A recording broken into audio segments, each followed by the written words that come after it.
Well, the boys finally made their way out of New York and have found themselves in Danbury, Connecticut, where they get ready to take on the Danbury Hat-Tricks, the first of 4 straight games against these Danbury Hat-Tricks. Should be a good one here tonight. Barn should be packed, and the boys are ready to get going. Good evening, everyone, and welcome inside the Body Armor Indiana Sentinels pregame show. My name's Andy Petzinger, happy to bring you along on the broadcast. Well, after last weekend, it was a tough weekend against the Binghamton Black Bears, where they lost 2 straight by the scores of 5-0 each night. Friday night, obviously not really much went right for Indiana. They got off on the wrong foot just from the beginning of the game, down 3-0 in the first period. On top of that, they gave up 3 shorthanded goals in the hockey game, which is a Binghamton Black Bears record. So certainly not one that you want to put up on the mantle, that's for sure. But on Saturday, the Sentinels certainly did come back with more purpose in their game. They played a whole lot better in their defensive zone, which is a big problem in the first game. It was lucky to be 5-0. Chris Kerr was phenomenal. So was John Werber the next night. He was spectacular. Both goaltenders played great last weekend. But in Saturday's game, the defensive zone was a lot more structured. Most of the shots came from the outside. The biggest problem that Indiana had was trying to stay out of the penalty box. They had 5 penalties in the first period alone. So against Binghamton, which is the #1 power play in the FBHL, that's a recipe for disaster. So Indiana did pretty well with it. They only gave up the 1 goal in the first period. It was a late goal, albeit, but only the 1 goal on the power play. It's just through the rest of the game, it looked like they were just kind of playing from behind the 8 ball. Didn't really have the energy to keep up with Binghamton after that, even though they did play a whole lot better of a hockey game. And we'll hear from head coach Everett Thompson here in just a little bit as far as what his thoughts were on that game. So 2 losses to Binghamton, both by the scores of 5-0. Now have the Indiana Sentinels at a record of 8-22-4 coming into today's game. That's 7th in the Empire. And they'll take on the Danbury Hat-Tricks, who are 14-22-2 on the season. They are 5th in the Empire Division. So 2 teams trying to figure out a way to get to their respective playoff spots here as the season is starting to dwindle down. Mentioned that interview with head coach Everett Thompson. Let's take a look at that real quick. Andy Petzinger outside with Everett Thompson, head coach of your Indiana Sentinels. E.T., we're finally out of New York, here in Connecticut, getting ready to take on Danbury. I know Friday and Saturday last weekend didn't go very well for you guys, but what were some of the better things that happened on Saturday compared to Friday? Yeah, we played with a lot more energy. Our passing was way more crisp. Our breakouts looked a lot better. It was one of those games where throughout the 60 you're playing a top team in the league. They got some bounces and found a way to score some goals. We just had to find a way to get back in the goal column here. I think that was the only thing we were really missing from last weekend's Saturday game. Like you said, played a lot better jump. We need to bring that same attitude here today. You got Danbury here tonight in the next 4 games, in fact, so you're going to see them quite a lot. They've lost their last 4 in a row. How much stock are you putting into anything like that? Same as last weekend. It's all about the game that's in front of us here. We lost last weekend too, so both teams are hungry to get in the win column. What are some of the things that you're picking up from Danbury that you guys are looking to face today? Yeah, they play really aggressive style hockey here, especially at home here. They're going to be in your face. The crowd's going to be loud here. It's always a great atmosphere in Danbury here, so we're excited to put on a show for them. Thanks, Coach. Thank you. Big thank you to Everett Thompson for taking a little bit of time to speak with us before the game today. And you saw behind us there's a hockey game that was going on.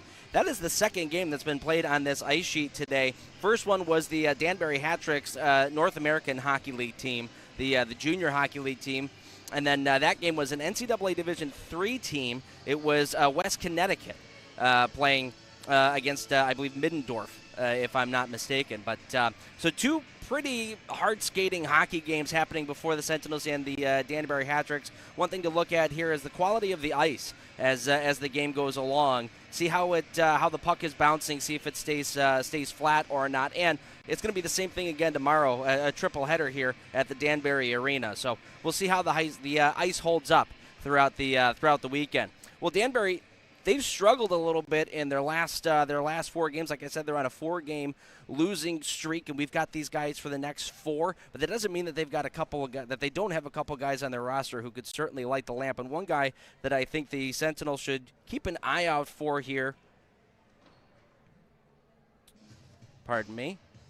One guy I think they should definitely keep an eye out for is right here Austin Belafay.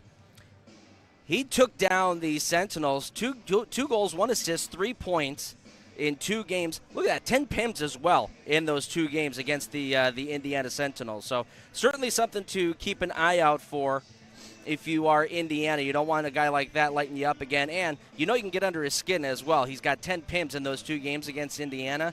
You certainly know you can get under his skin, maybe grab a power play or 2 out of it. So, all right, we'll step aside for our first intermission break, and we'll be right back after this.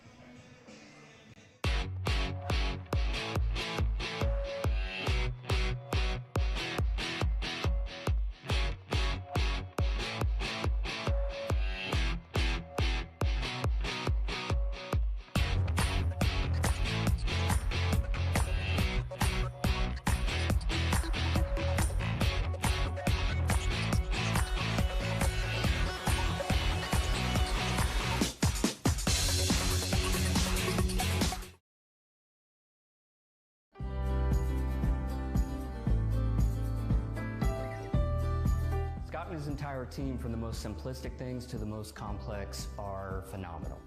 They're informative, responsive, and something that's important to me, they're honest. As a business owner myself, I know how important it is to protect your livelihood. I'm Scott Weatherford, owner of Richard Hawes Insurance. Give me a call today and we can chat about how an independent agent can save your business money.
Vitamin water helps keep me hydrated. Encore.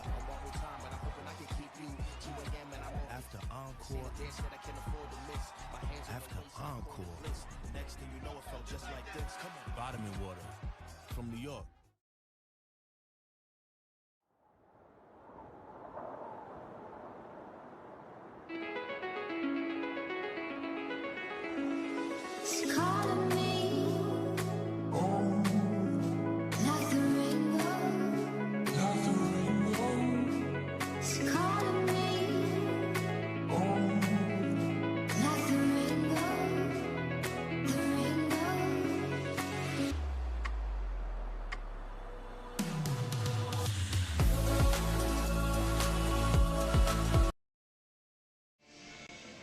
Welcome back to Danbury Arena, where we are just about ready for the boys to come out onto the ice. Wanted to share a quick update that went out through social media. Hopefully everybody got to see it, but a little bit of an update on Johnny Ruiz, and he's moving in the right direction. It's still a pretty long road ahead, as you see a note there from his wife Taylor, but a long road ahead for him.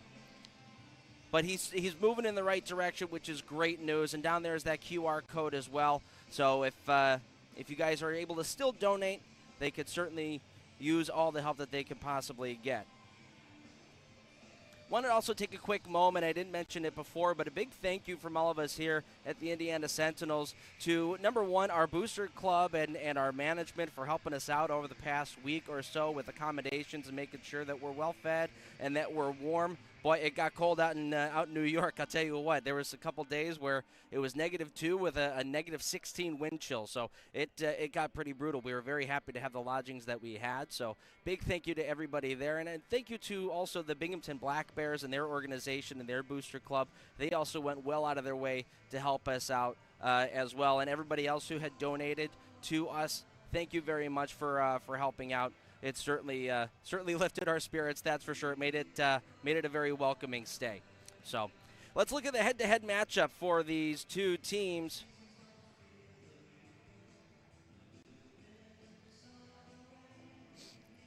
As you see, goodness gracious, sorry about that, folks. Just throwing a whole bunch of graphics out at you. 8-22-4 for the Indiana Sentinels. Meanwhile, on the opposite side, 14-22-2 for the Danbury Hat-Tricks. Head-to-head, these two teams played earlier in the season, and the Sentinels certainly got walloped just a little bit by these Danbury Hat-Tricks, but we'll talk about it a little bit later on in the hockey game. These are two very different hockey teams from when they last saw each other back at the very end of October. And there you see the goals for and the goals against. 93 for the Sentinels. Didn't score any goals last weekend. 154 against for Danbury. 128 for, 151 against. All right, we are just about ready for the boys to come on out and for the starting lineup. So we'll send it on downstairs.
right. Super cool rendition of the national anthem. Thank you, fellas. All right, let's get to your starting lineups for your Indiana Sentinels. Starting up front, Jakob Wolf, Jonas Lies, and Bo Zinchenko in game number 100 today. Congratulations to Bo. On defense, Panavanov and Romeo Terrain. They split up the Panavanov-Pavlov unit for the time being.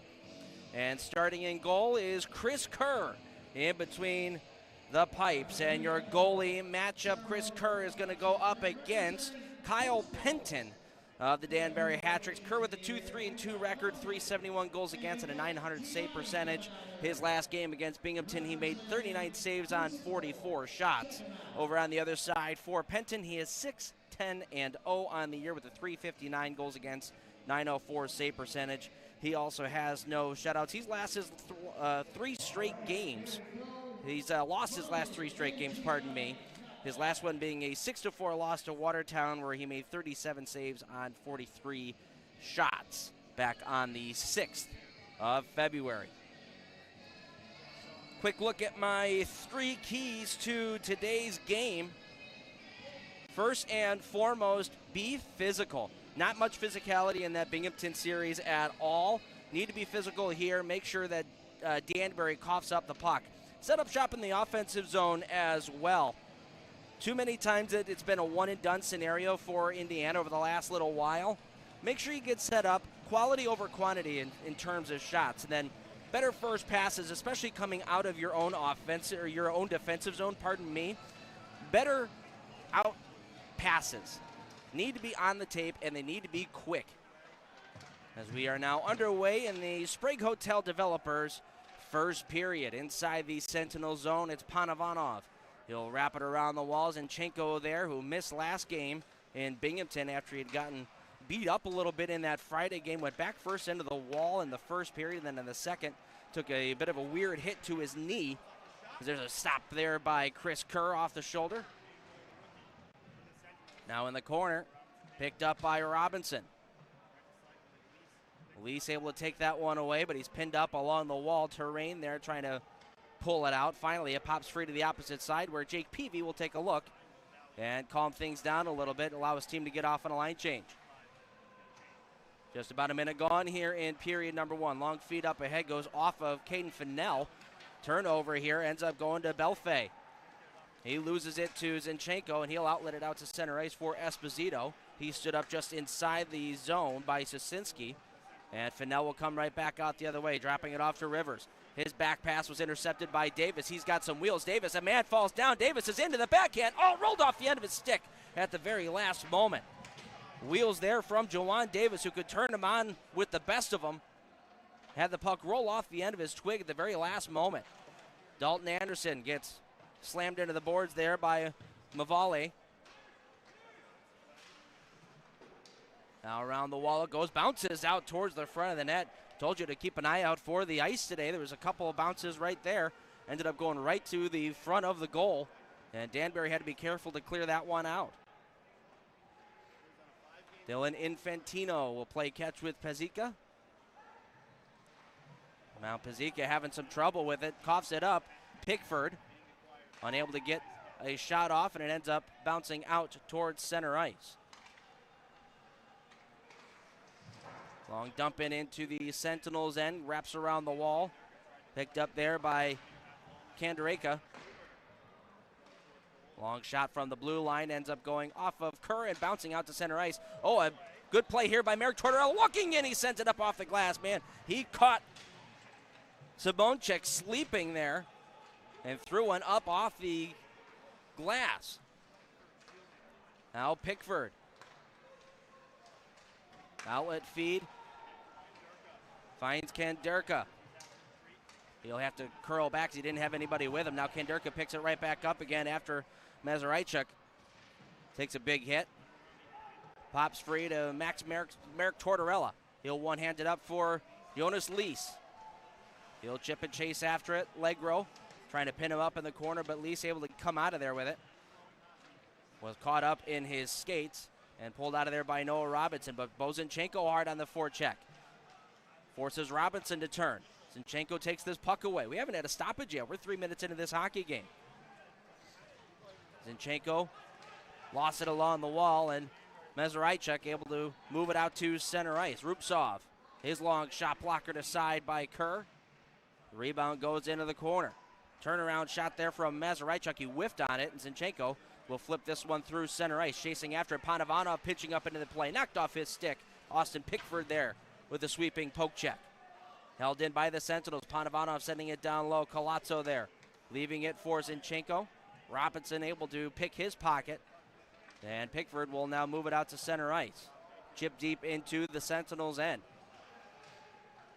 Ivan Panovanov has a man waiting up at the far blue line. It's Jawan Davis. Pass gets to him. He's 1-on-4, however, as the Sentinels are changing. Takes a long shot that's kicked aside. And now the hat-tricks will clear out. Richie Colarusso will drop it off to Anderson. Anderson looking for the man driving towards the middle of the ice, and Jawan Davis just missed him, and it starts the rush back the other way for Danbury.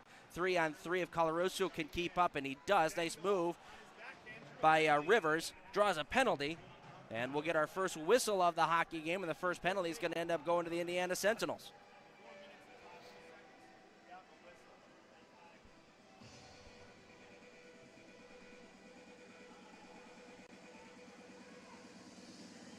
So the Powerade penalty kill will go to work for the very first time, as taking a seat is Marian Pazitka. He'll sit down for hooking.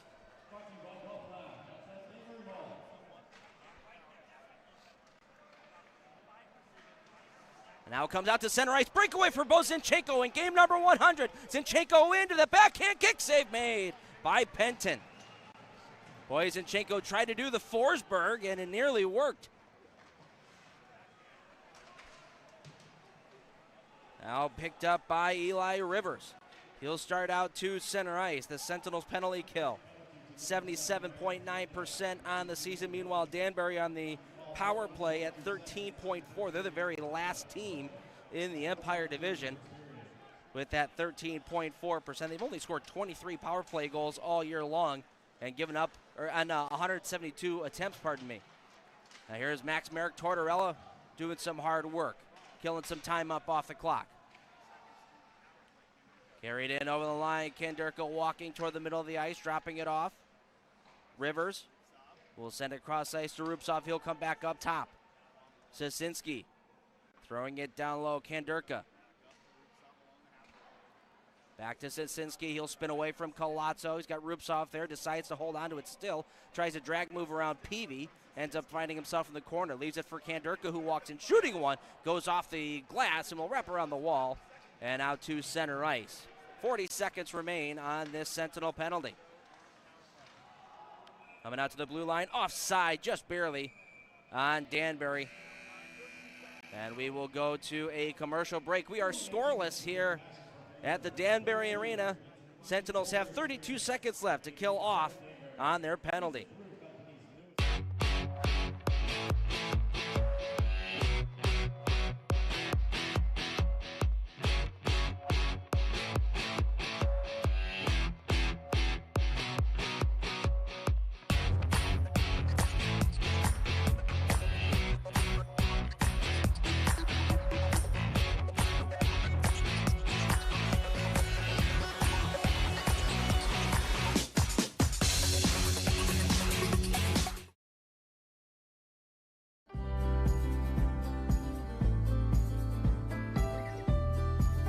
His entire team, from the most simplistic things to the most complex, are phenomenal.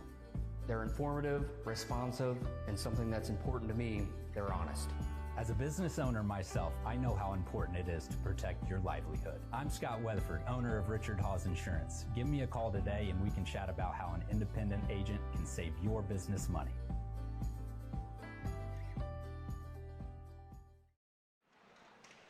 Welcome back to Danbury as we are just back underway. Puck gets dumped into the Sentinels' end. Pavlov there to push it forward, and Jonas Lees will come out to center ice. Possible 3-on-2 here. The Sentinels hurry. Here's Panovanov around to check, shooting one, and a good stop required from Penton. Couple chances for the Sentinels on the penalty kill to get some shots on net. Danbury a little asleep at the wheel to start out this hockey game. As the Sentinels will clear this all the way down, that will just about do it for the Sentinels penalty. Both teams now back at full strength. Moving up ahead, Noah Robinson walking and shooting, one that's kicked aside by Kerr. The rebound goes to the corner wall. Anderson will knock it around, and Esposito will pick it up. Ethan Esposito is a former Danbury hat-trick for all of 2 games earlier this season before the Sentinels picked him up. Mazuraichuk forces that one out towards center ice, turning back though, as Esposito was in his lane. Now Frandudo will chip it deep into Sentinels territory. Pazika swiping it away from him. Davis, the outlet pass, bounces to Peavy. He'll go up off the wall and out to center ice. That dump in by Legro ends up hitting the linesman. He'll try it a second time. This one escapes the linesman and will wrap all the way into the Sentinel zone. Shot from the wall there, stopped by Kerr, who went out to play that puck. Was unable to stop it in behind the net, and it wrapped around. Shot from the wall. He had to get back in time and make sure to close down that 5-hole.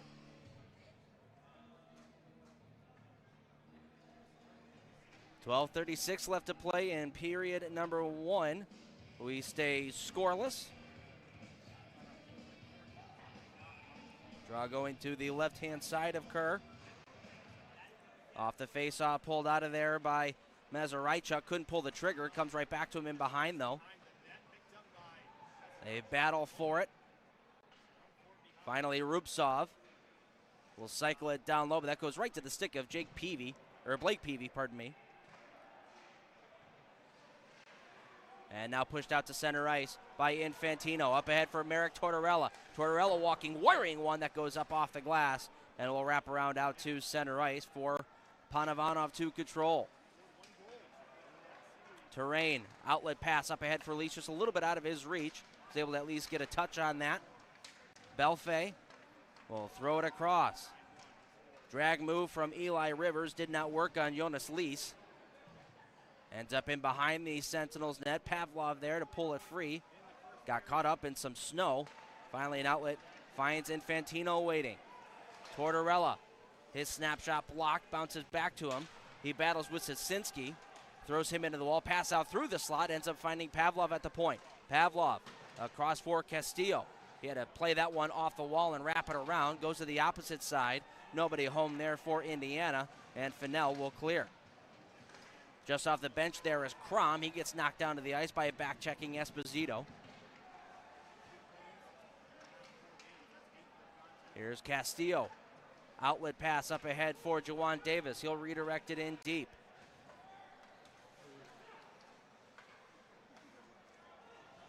Davis in the corner, trying to pull that away from Greg Sasinski. And we're going to get another penalty here on the Sentinels. Jawan Davis took down Sasinski, and he will go ahead and go to the box. Sentinels go to their second Powerade penalty kill of the afternoon, or of the evening, pardon me.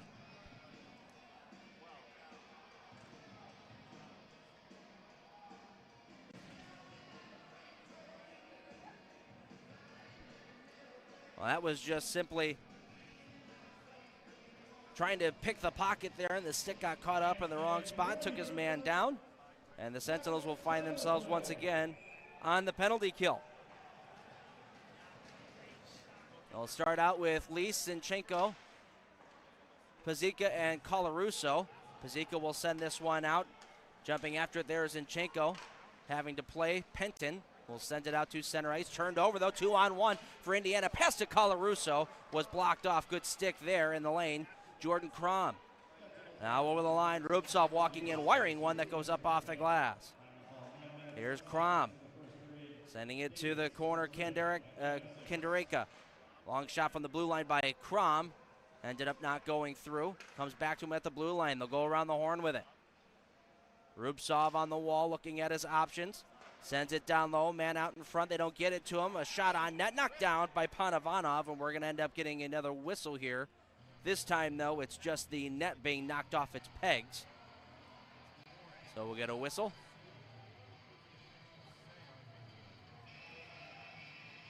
Still over a minute left to go on this penalty kill for Indiana.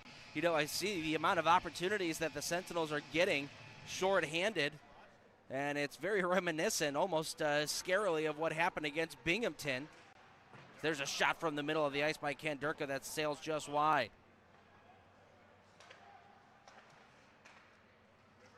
Rivers holding onto it, takes a shot towards the net to flex up off the glass. Finds its way in behind and out to the blue line. Crom with it, looking for a tip on net, and it's stuck inside a couple of players. Finally, Zinchenko able to pull that one free. It goes to the corner wall. He'll pin it up along there, try to kill off a little bit of time, wrapped around to an open wing and out to center ice as Crom unable to keep that puck in.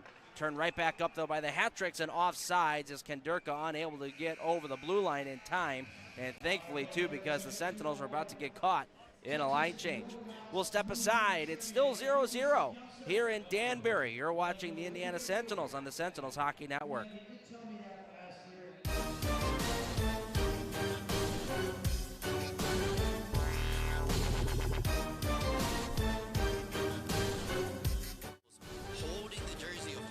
He didn't hop over the ball early for too many men.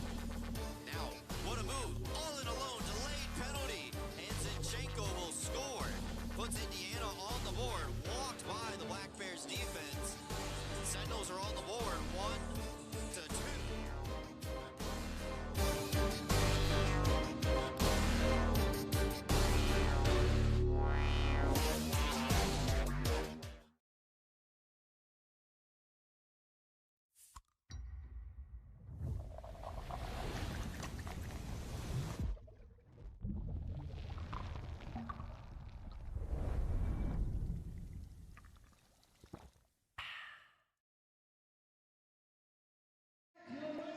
Welcome back to Danbury. We are scoreless here with 9:26 left to play in period number 1.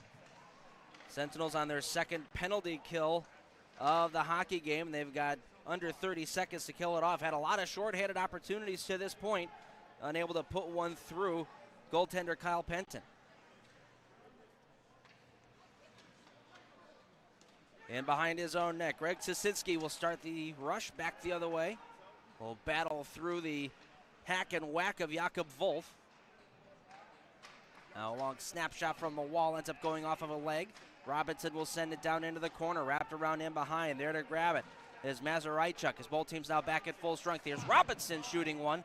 That sails wide of the far post. Comes right back to Mazuraichuk. Save made, rebound, and the second shot sailed just wide. Now Davis in the corner. Colazzo taking over. Fighting through the check of Fennell, and will exit it out to Juwan Davis, who fumbled the puck there in the neutral zone. Still trying to hold on to it as he's checked. Unable to get that puck in deep. Might be able to hear Everett Thompson on our hot mic here saying, get that puck deep, deep, deep. Now Davis has some space. He'll take it out through the neutral zone.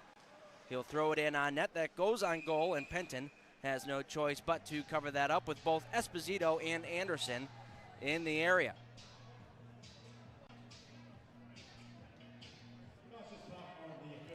.809 left to play here in period number 1.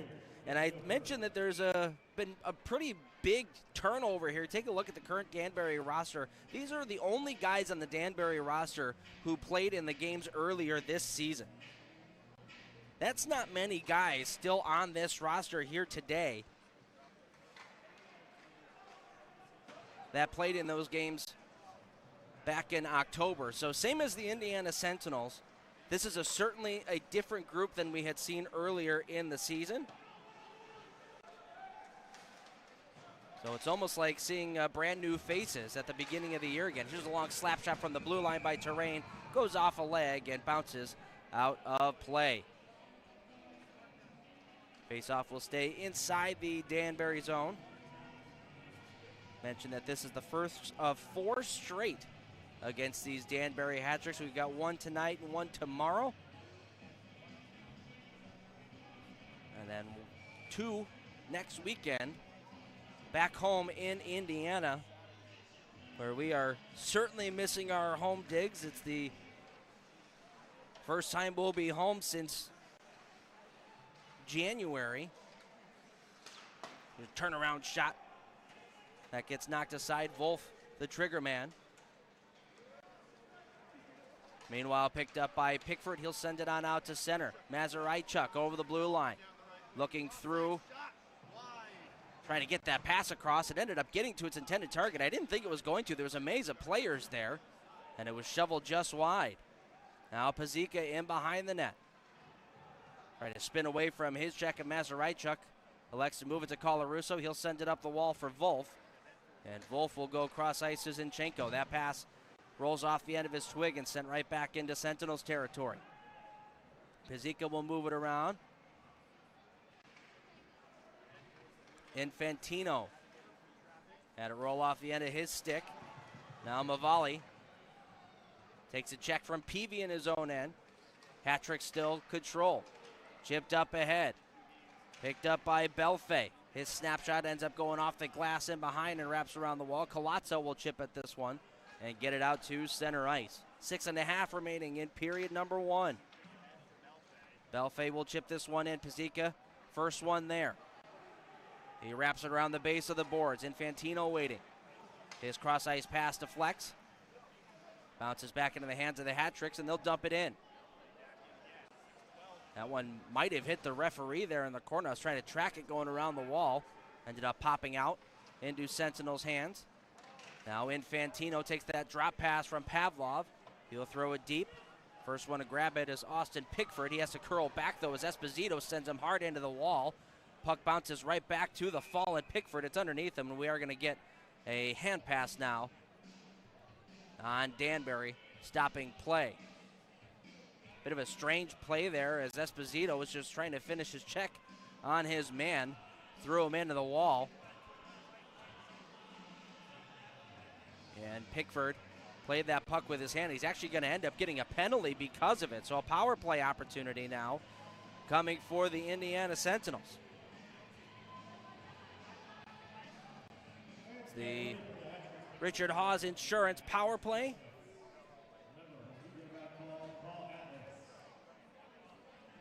Power play for Indiana. 30 for 176 on the season.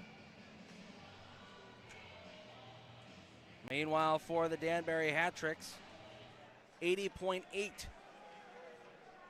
penalty kill this year. They are 4th in the Empire Division, and they'll start this one out with a clear all the way down. Pavlov to grab it in behind his own net. Out comes Juwan Davis. Davis leaving it off for Jonas Lees. Lees will wrap it around Panovanov, waiting for it. Panovanov and Pavlov back together here for this power play unit as the puck bounces up and out of play. We'll get one more whistle. Draw should still stay in zone as this power play unit is consisting of Panovanov and Pavlov on the back end. Juwan Davis, Jonas Lees, and Bo Zinchenko up front. This was one of the major focuses for the Sentinels group this week at practice, was working on the power play, making sure just everyone's on the same page and pulling the rope the same way. If one guy is a little out of sync on the power play, it pretty much screws the whole thing up. Here's Zinchenko. He'll go cross ice for Lees. That pass just a little out of his reach. Ends up coming back to the Hat-tricks, and they'll chip it out to center ice. Kanderka will one-hand this one all the way down. Pavlov trying to battle him off. Now finally Zinchenko spins away from a check. We'll have some time to start walking out to center. 2 on 4. He's still able to get into the zone. Looking out to the middle of the ice for Davis. Couldn't get the puck to him, and it's cleared down all the way. Look at that puck bouncing. I told you the ice might not be in all that great conditions here in Danbury. This now being the 3rd game played with pretty much hard-playing adults on this ice surface.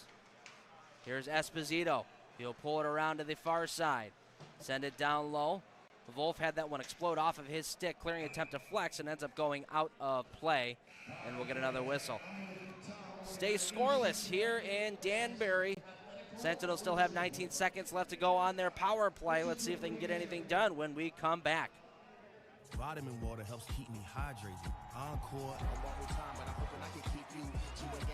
After encore. After encore. Next thing you know, it felt just like this. Come on. Vitamin water from New York.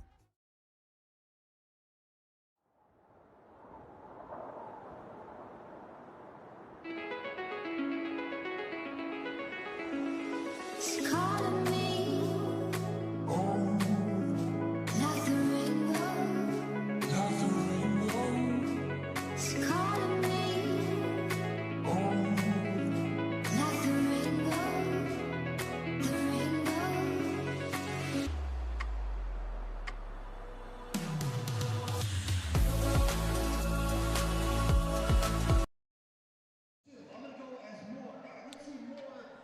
Back in Danbury, the Indiana Sentinels looking to try to up the ante on their penalty or their power play, which rests at 17% right now. They're going up against an 80.8% penalty kill unit. They'll finish it out with Blake Peavy, Merrick Tortorella, and Ethan Esposito. As you see, Esposito there giving a bit of a shot.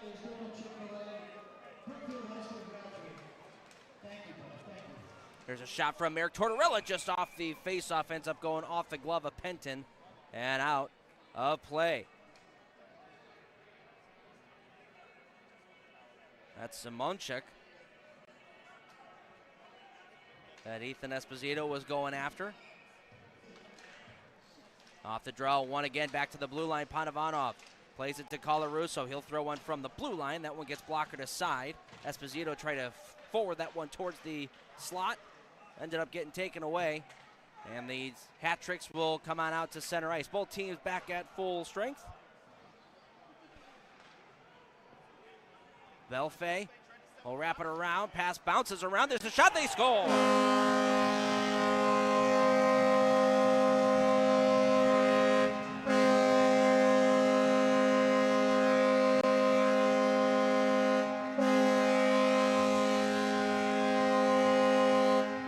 Going to be Eli Rivers who picks that one up. Just a bit of a broken play just as they got back to full strength. Eli Rivers, the benefactor of a strange bounce. It went to Belfay, who was able to move it over to Rivers, who put it into the back of the net, and Danbury has a 1-0 lead. Nearing the end of this first period. Eli Rivers with number 14 on the season. He extends his point streak now to 6 games in a row.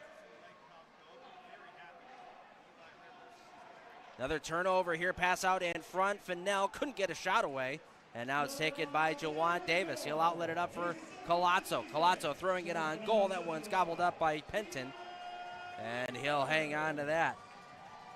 Offensive zone draw coming up here for the Sentinels. 3:13 left to play in period number 1. Danbury picking up the only goal in the game so far in that last shift.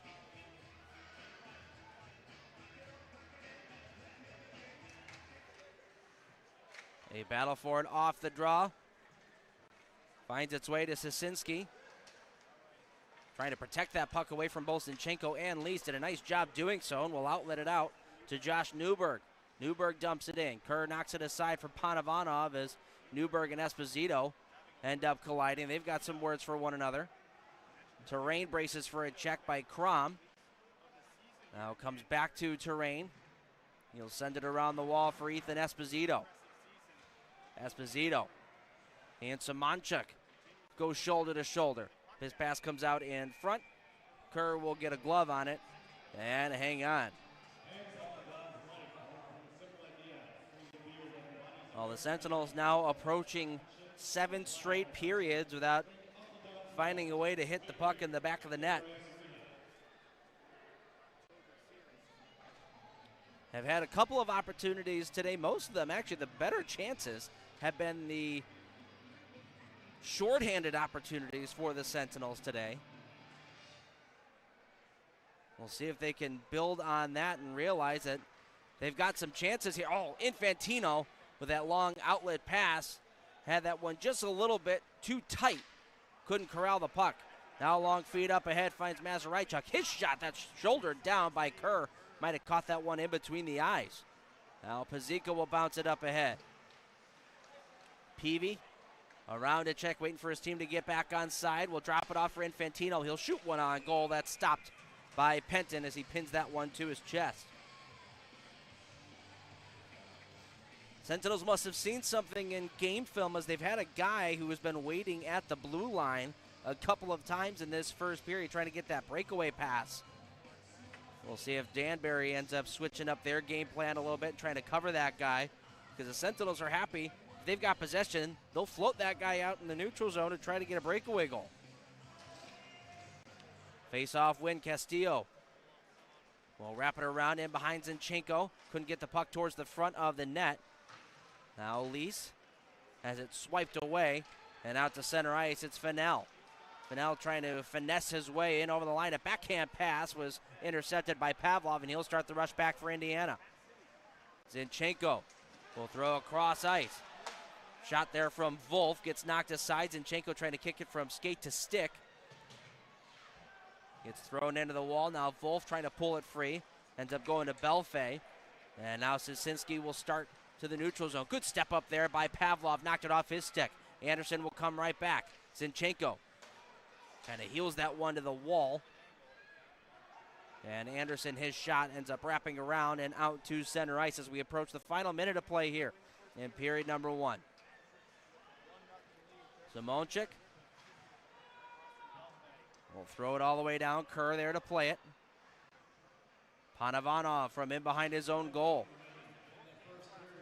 Will rifle that one across for an unsuspecting Anderson. He throws a body onto Simonchik, carrying on Davis. He couldn't get through Frandudo, who did a nice job to stick with him. And now Frandudo out to center. Hits the red line, gets it in deep. Kerr there to play it. He'll find Terrain on the opposite side. Romeo Terrain, a backhander.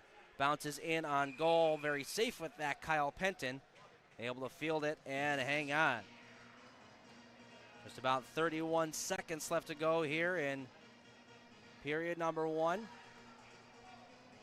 Shots right now reading an even 10-10.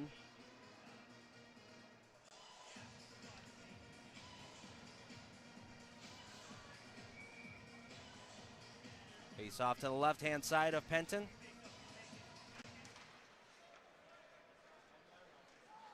Danbury will come away with a face-off win.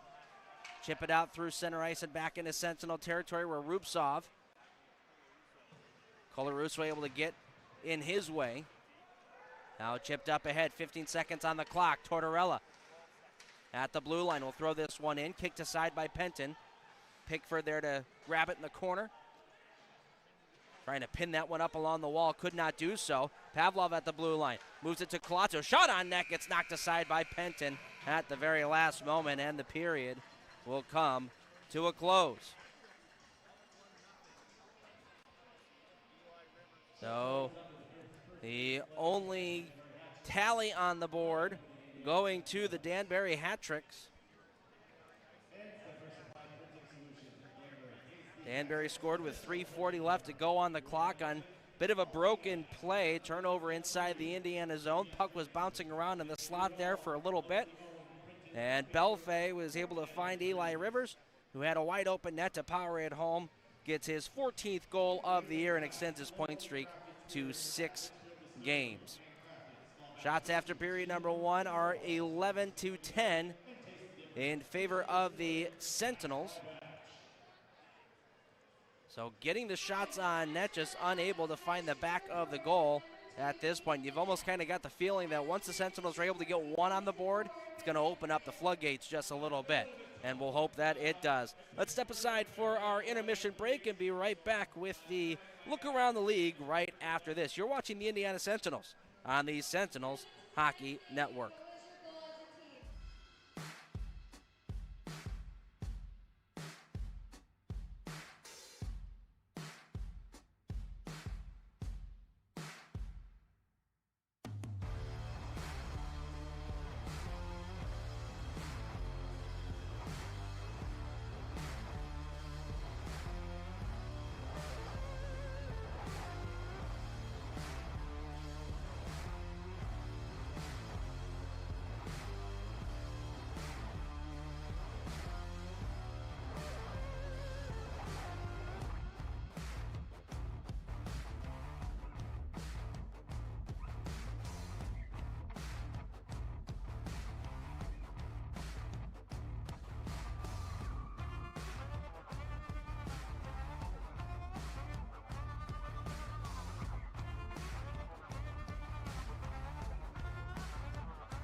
Welcome back inside the Danbury Arena where your Indiana Sentinels trail it 1-0 through 20 minutes of play. It was a back and forth first period. Shots are 11-10 in favor of the Sentinels, and most of those shots, like I said, the best opportunities that they had came on the shorthanded tries. And when it came to 5-on-5, it was a little bit more of a chess match, and Sentinels tried to fly a guy out to the neutral zone a couple of times there in hopes of getting a breakaway opportunity. They had a couple of tries at it, unable to power one through the goaltender Kyle Penton as of yet, but a good start to the hockey game for Indiana, minus the 1-0 lead. Quick look around the league at what's going on. It's a full slate through the FPHL today. Port Huron up 2-0 over Binghamton in the second period out in Port Huron. So the Prowlers trying to strut their stuff there against one of the bigger dogs in the FPHL. PD up 3-1 over Twin City out in South Carolina. That's still in the first period. Blue Ridge, stay hot Blue Ridge, up 4-1 in period number 1 over Watertown. And Blue Ridge in their last 10 games, 7-1-2 in their last 10. So they've really turned things around out in West Virginia. Baton Rouge and Columbus knotted up at 2 in period number 1. Biloxi and Topeka just getting underway. And Athens and Monroe, that's going to be one that I'm sure a lot of people are going to want to keep a close eye on, as those are two of the bigger dogs out in the Continental Division. Monroe had that long winning streak. They've got 27 wins on the season in 34 games played. Meanwhile, Athens breathing right down their neck. They've got 26 wins in 34 games played, but only have 79 points to Monroe's 81 points on the season. So two big dogs out in the Continental Division going head-to-head. That'll be a fun one to tune into after our game is over. It's 1-0 Danbury through 20 minutes of play. We'll be back with the second period right after this. You are watching the Indiana Sentinels on the Sentinels Hockey Network.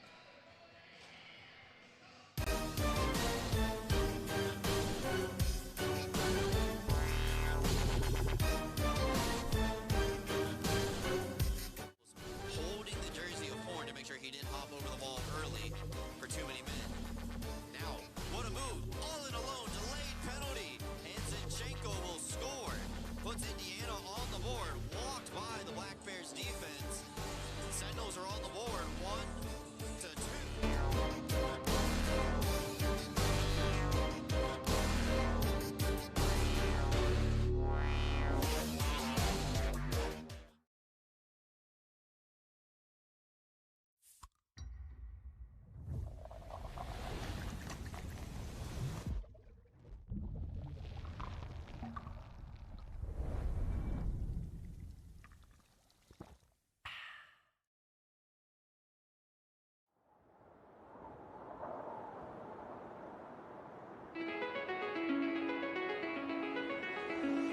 It's calling me like the rainbow. It's calling me like the rainbow. The rainbow.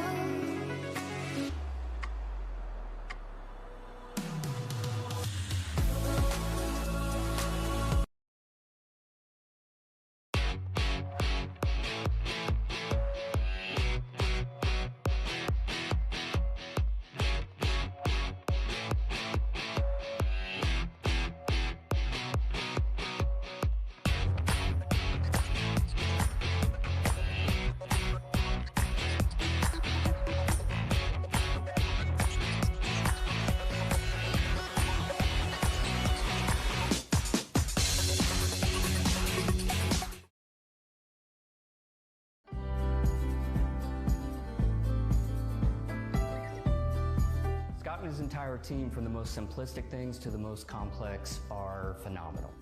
They're informative, responsive, and something that's important to me, they're honest. As a business owner myself, I know how important it is to protect your livelihood. I'm Scott Weatherford, owner of Richard Hawes Insurance. Give me a call today and we can chat about how an independent agent can save your business money.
Welcome back for the second period of play between the Indiana Sentinels and the Danbury Hat-Tricks.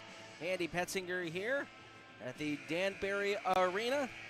Sentinels looking to find a way to get the puck into the back of the net, and I was just kind of sitting there thinking of, you know, what's the best way to kind of get the monkey off your back, if you will. And honestly, when teams are going in a way like this where they're having a little bit of trouble trying to find ways to get the puck into the back of the net and set up inside the offensive zone, the best thing that you could do is to drive to the net and get pucks to the net as much as you possibly can. Get as many bodies to the net as you possibly can, because something's going to hit off of you and bounce into the goal. It's not going to be a pretty goal by any means, but it's going to go in, and that's really all that matters at this point in time. So here's a shot. Good save on that snapshot from Rubtsov. Kerr able to snap it out of the air. Second period for the Indiana Sentinels, as always, brought to you by Coca-Cola of Columbus. Face-off going to the right-hand side of Kerr.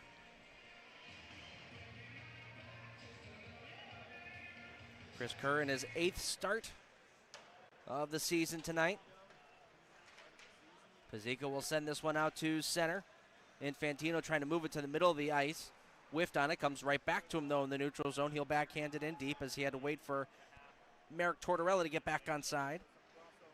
Now outlet it up ahead. Long cross ice pass by Fennell, bounces off the wall. Pazika there to grab it. Able to shield away a couple of checks, goes high up off the glass, or at least I thought he was going to. It ended up going into the Danbury bench. So we'll get a whistle stopping play. Meant to mention it earlier in the hockey game, but there's Noah Hippolyte Smith suffered a bit of an ankle injury last night at practice. Boys were doing a power play drill, I believe, and Noah Hippolyte Smith just kind of got turned the wrong way in the corner and screwed up his ankle just a little bit, so he is out of the lineup for tonight and questionable for tomorrow. He's also battling a little bit of the bug right now, the illness bug, that's been going around our team here for the last little while. That's one of the downsides of being kind of stuck in close quarters over the last week or so, is you start picking up everybody else's germs. So some of the guys not only battling through injury, but also battling through some illnesses as well. Clearing attempt held in at the point. Redirected on net. Big save made. Rebound. Oh, and a second stop required. That's exactly what I'm talking about. Jakob Wolf. That shot from the blue line got redirected on its way through a couple of times. And that's the kind of thing that the Sentinels have to do in order to crack this code and find a way to get the puck into the back of the net.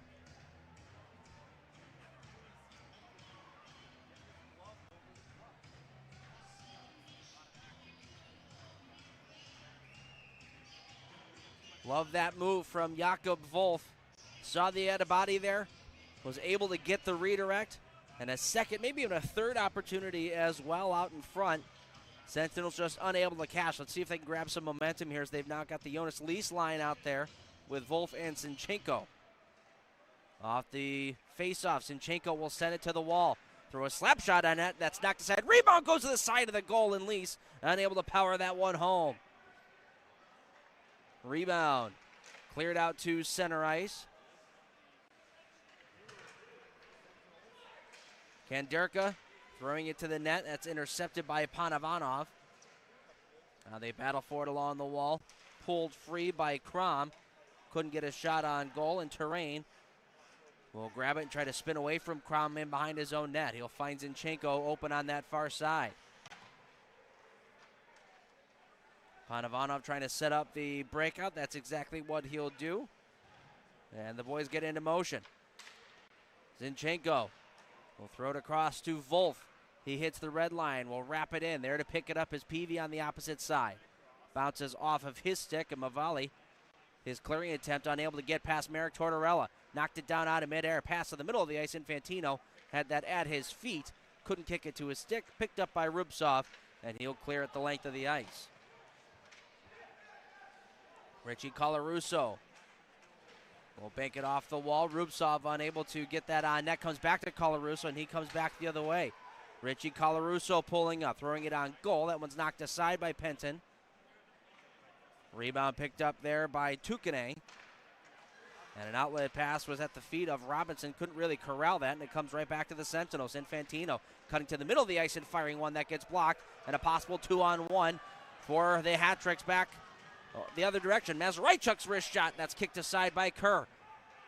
That leads Pazika out on a rush. 2-on-3. Pazika dipping the shoulder, trying to protect the puck, but Legro forces him to the wall in behind.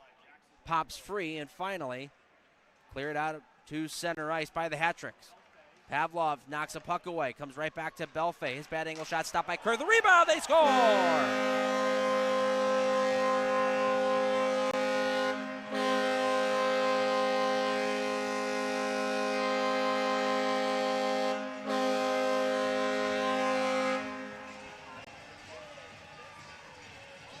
Shot from a bad angle by Austin Belfay, and driving the net there was Greg Sosinski. Coming into this hockey game, had no goals in his last 14 games. Picks up his third goal of the year. And just driving to the net, was able to power that one over the pad of Chris Kerr and into the back of the net. It is now 2-0 Danbury.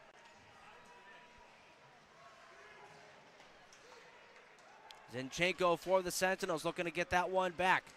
Nice move to try to split the D, getting in on goal, shooting one, and a good stop by Penton. Now Zinchenko in the corner again. We'll throw it out to the blue line. Terrain holding the line. We'll wrap it around in behind Zinchenko, try to glove that one down, but whiffed on it. And now the Hat-Tricks will get out to center. Zinchenko coming up back over the line. Backhand pass was stopped in the feet of Belfay, and he'll exit.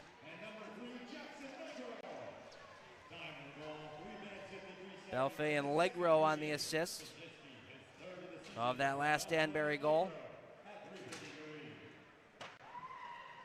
Now Kerr in behind his own net will set it up for Ponomarev. Long feed up ahead, waiting there is Peavy. Knocked away from him at the very last moment by Simonchik. And it looks like they were offsides as well, so Indiana having to tag up. Now come the Hat-Tricks. Snapshot from the blue line, blocker to side by Kerr, bouncing puck front. Dudo unable to put a fork in it. And out comes Merrick Tortorella. Merrick Tortorella shot towards the goal, deflected off the stick of Simonchik on its way through. Knocked the stick out of his hands as well, but it did its job. Unable to get the puck on net was Merrick Tortorella. Now to the near corner. Peavy will wrap it up the wall to Maximus Merrick Tortorella. He takes a check from Newberg, sent it down low, picked up Pickford. And out to the neutral zone they come. Rondito, nice move towards the middle of the ice, but Colarusso able to grab that. He moves it along to Marian Pazika, long outlet pass. Esposito waiting, holding on to it, and takes a shot towards the net that sails wide. Esposito had that puck bounce off his stick. Otherwise, he might have been clear for a breakaway at the blue line. Gets it right back to Esposito. Snaps one that goes up off the glass and wraps around the wall. And back out to center ice for a waiting Pavlov. Matthew Castillo through the neutral zone. He'll hold on to it and throw it in behind the net. Waiting there is Esposito on the opposite side. Bouncing puck. Pavlov able to keep it in not once but twice. Down low for Davis. Tried a backhand pass for Esposito, who was driving towards the goal but never was able to get it off his stick. The Hat-Tricks will dump it in. Castillo, the first one there, bounces over his head. Fennell carries on. A drag move to the backhand. Couldn't pull the trigger. Lost it at the very last second. Kerr might have gotten a piece. Now Wolf will start 2-on-2 with Jawan Davis. Pavlov jumping into the play. There's Pavlov with the puck, holding on to it, throwing it towards the net, but went right over the top of the puck. And then a shot from Dalton Anderson from the blue line gets stopped by Penton. He'll hang on to it, and we will go to a commercial break. Danbury leads the Sentinels 2-0. We'll be back on the Sentinels Hockey Network right after this.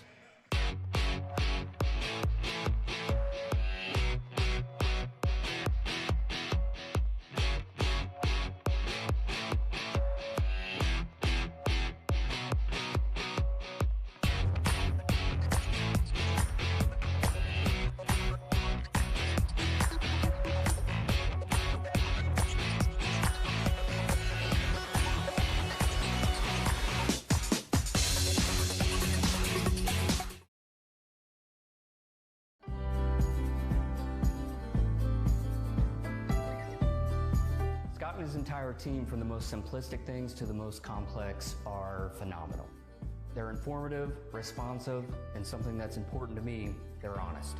As a business owner myself, I know how important it is to protect your livelihood. I'm Scott Weatherford, owner of Richard Hawes Insurance. Give me a call today and we can chat about how an independent agent can save your business money.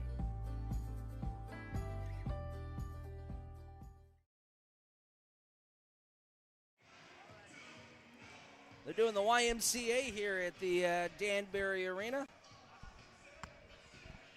Danbury leading it 2-0. Nearing the halfway point of period number 2. Shots at 16-15 in favor of the Hat-Tricks. Sentinels trying to find a way to get on the board. Had a couple nice shifts in a row. Let's see them build on that here. As out to center ice come the Hat-Tricks. Drop pass. There's a wrist shot, and Kerr, a good stop. Gets that one right into the stomach as Eli Rivers was looking for number 2 on the day.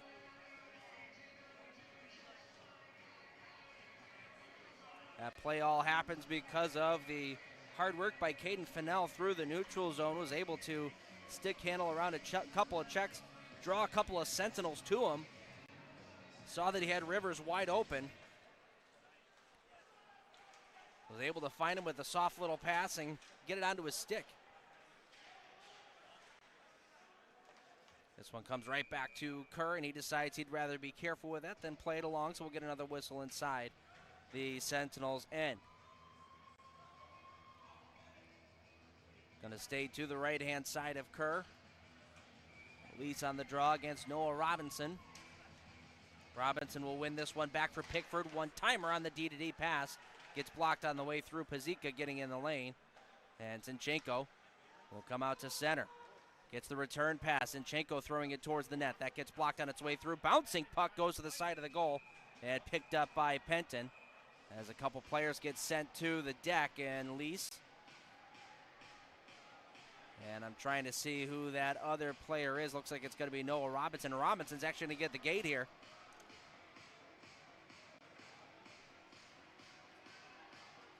Yep, Robinson's going to sit down for 2 minutes of play for the hit on Jonas Lease. So an opportunity now on the Richard Hawes Insurance power play for the Indiana Sentinels. 12:23 left to go in period number 2. They get their second power play opportunity of the day.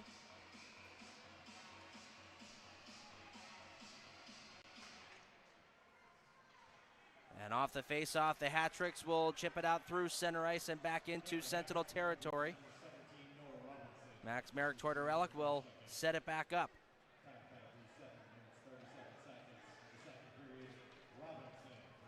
Out to the neutral zone. Ethan Esposito pulls up. Merrick Tortorella whiffed on it. You see there's a whole bunch of snow getting pulled up. There's the guys trying to pull up and stop. Might have whiffed on it, and Colarusso now picking up and will send it up the wall for Peavy. Cross ice, and Maximus Merrick Tortorella. Snapping one on net, blocked on its way through. Comes back to Merrick Tortorella. He finds Peavy at the circles. Up top, Colarusso waits for Esposito. The shot that gets blockered aside.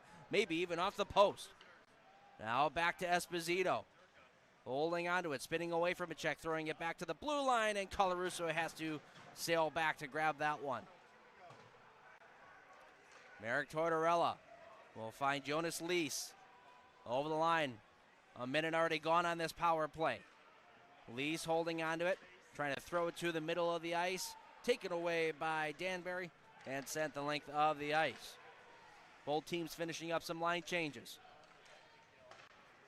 Pavlov hits the red line and makes an extra move there at the blue line and ends up being an offside call on the Sentinels. Just one extra move there at the blue line causes Sentinels to go offsides.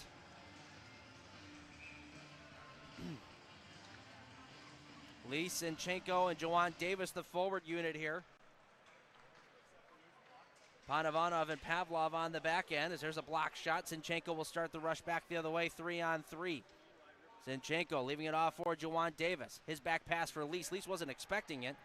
Gets pinned up along the wall, and now it's 2-on-2 for Danbury. Out to center ice. Move around a check there by Crom. Nearly had a 2-on-1, but lost control of the puck. Now Davis leaving it to Zinchenko on the wall. Back up top for Panovanov. Has some space to walk in and shoot one. That hit Davis on the way through. Penalty just about expired here. Pavlov in behind the net. Throwing it to an open corner. Simonchek will wrap it around the wall and out. And Noah Robinson, the first one after it, just out of the box, forcing Kerr to play that puck. Thrown all the way down by the Sentinels. This one will go the length for an icing call. 10:09 left to play in period number 2.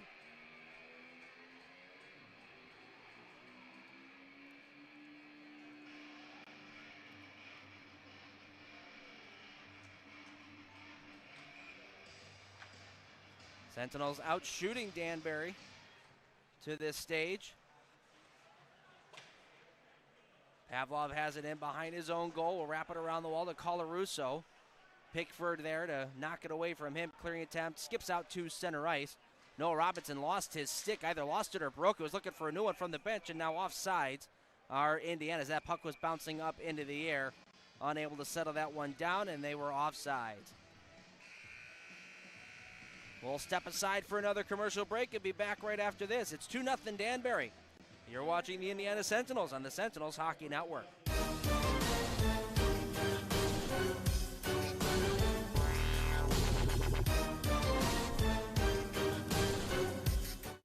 Holding the jersey of Horn to make sure he didn't hop over the ball early for too many men. Now, what a move. All in alone, delayed penalty. And Zinchenko will score. Puts Indiana on the board. Walked by the Black Bears defense. Sentinels are on the board, 1-2.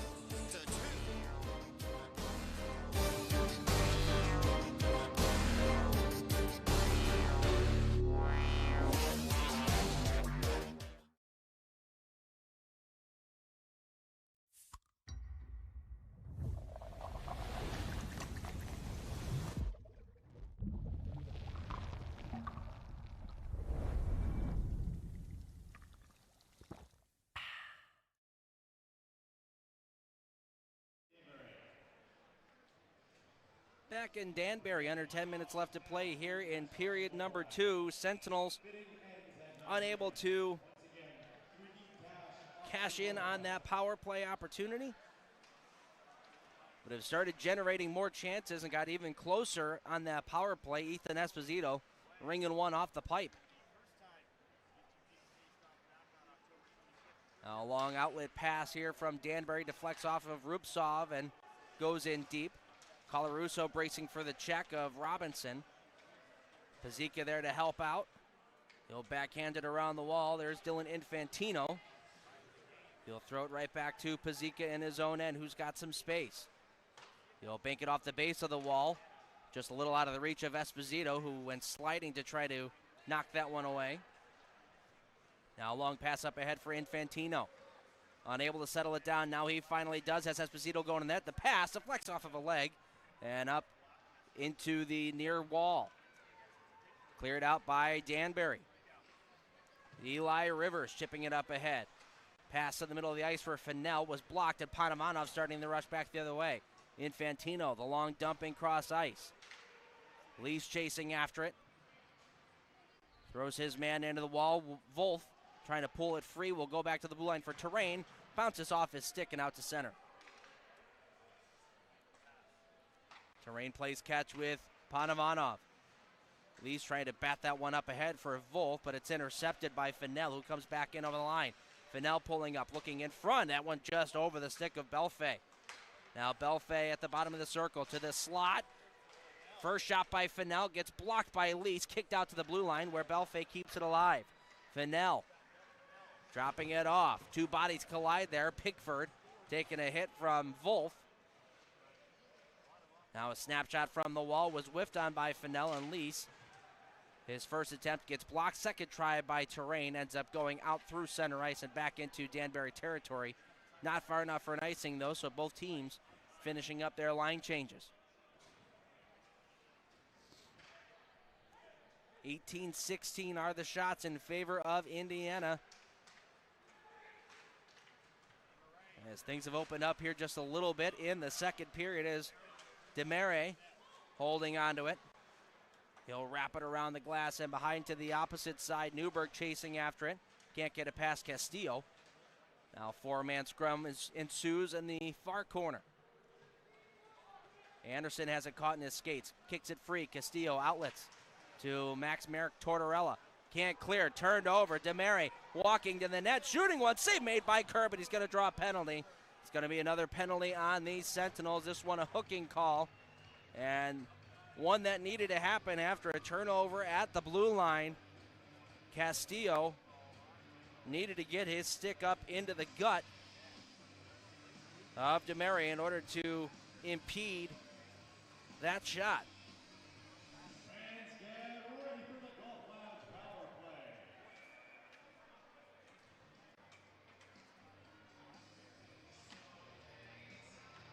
So back again on the Powerade penalty kill. Puck bounces over to Rivers. PV there. Knocks it away from him, and now Zinchenko will send it the length. Third penalty kill of the day for Indiana. They're perfect so far and have had quite a few shorthanded opportunities. So let's see if that trend continues here in the second. Long slap shot from the blue line there by Crom. Ends up deflecting off of Zinchenko and out of play with 6:40 to go in the period. 1:34 left to go on the penalty to Castillo.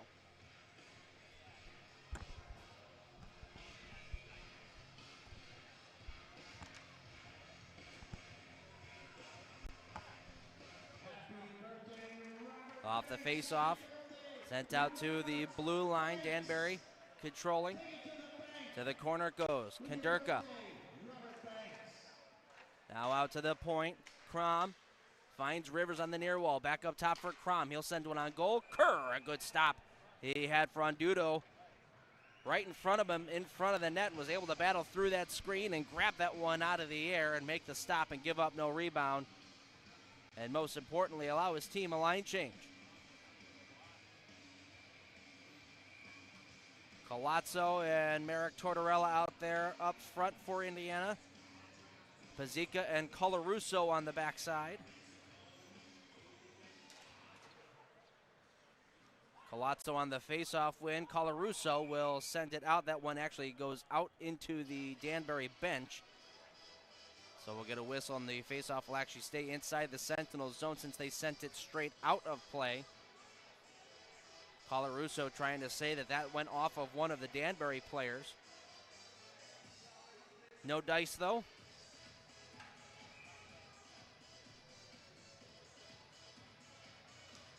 Another face-off win by Colazzo goes to the corner. Pazika trying to pick that puck free. Colarusso unable to get it past Eli Rivers. Now in the corner, Frandudo runs into Pazika and behind the net. Tortorella can't clear. Comes out to the blue line.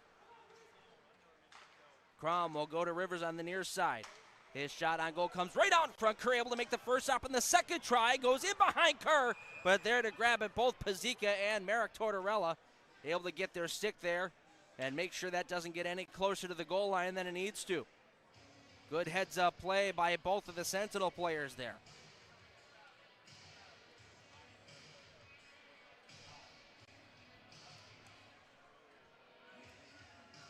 New unit out for Indiana. Lease and Zinchenko with Pavlov and Panavanov.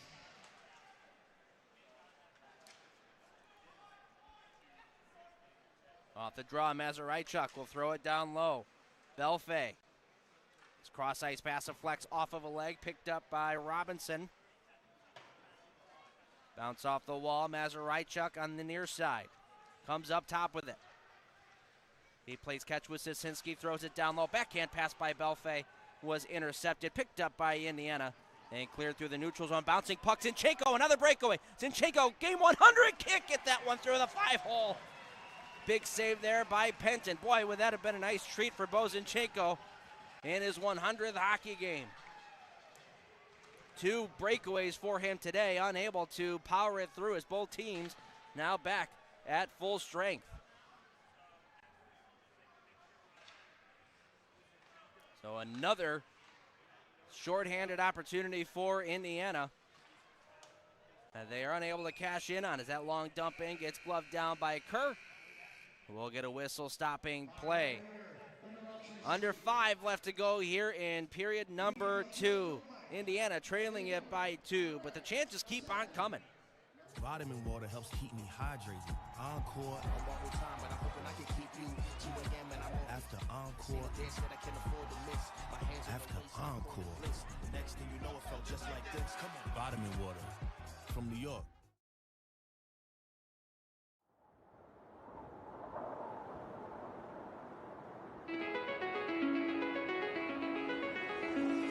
It's calling me, like the rainbow. It's calling me, like the rainbow. The rainbow.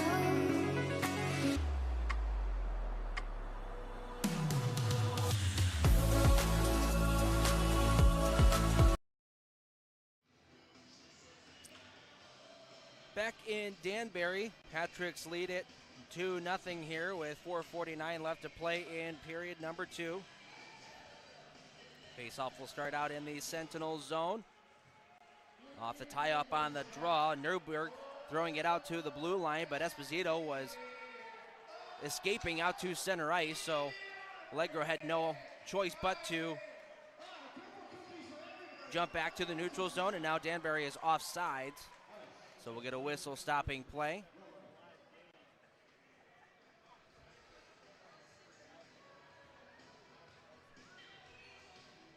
We got two relatively young teams out on the ice here today. As you take a look at the rookie rosters, we thought the Sentinels were a young group. Look at the hat tricks.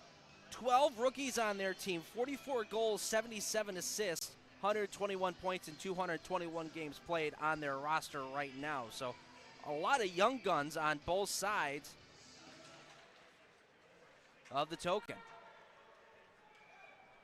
This one gets dumped in, but ended up hitting the netting. So we'll get a whistle stopping play. Face-off coming right back out to the neutral zone.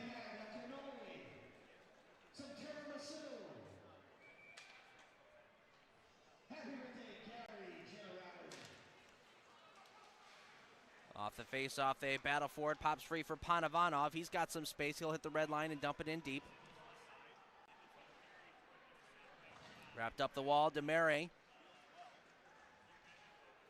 Trying to clear that out to center ice. Got through terrain, but only gets it as far as the Indiana blue line, where Infantino will take back over. From in behind his own goal, Dylan Infantino. We'll leave it off to Panavanov. Outlet pass was behind Anderson. Bounces all the way down. This will be an icing on Indiana. That's one of those passes that I was talking about in my 3 keys to the game, is making sure that those outlet passes are tape to tape.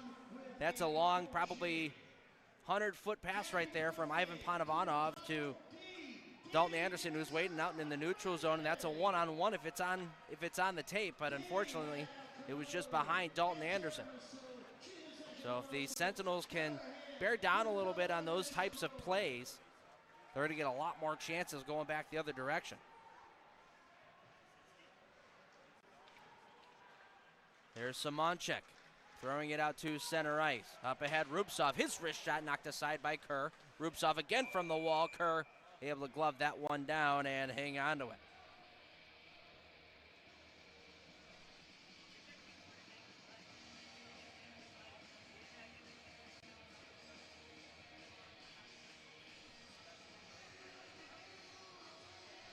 Just updated their scoreboard here, so shots are now 24-22 in favor of Danbury. As there's a slap shot that was whipped on by Mazuraichuk. Zinchenko might have gotten a stick on it as well. Peavy back the other way, holding on to it, looking in front, they score! Tipped in by Bo Zinchenko, 3rd time's the charm. And finally, the Indiana Sentinels back on the scoreboard.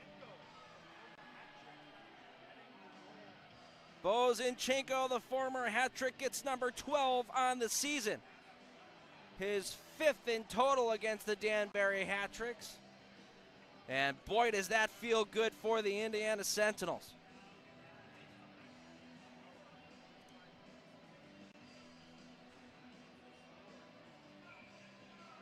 And no better guy to get that goal than Bozinchenko. He's had the most opportunities out of any Sentinel today. And a beautiful setup by Peavy as well, or pardon me, from Wolf as well, throwing that one to the front of the net. And how did he score that goal? He drove to the net, went right down the gut, had a stick on the ice. That pass was right on his tape. Goes upstairs and into the back of the net. Here's Esposito trying to tie things up. Heels that one to the wall. Bouncing puck comes back into the Sentinel zone. Peavy there, braces for a check. Colarusso will send it up. Pazika throws it out to the neutral zone. Knocked down with a hand pass. We'll get a whistle stopping play. Wolf and Pavlov getting the assist. So for Jakob Wolf, his first point on the season, let alone his first point as an Indiana Sentinel.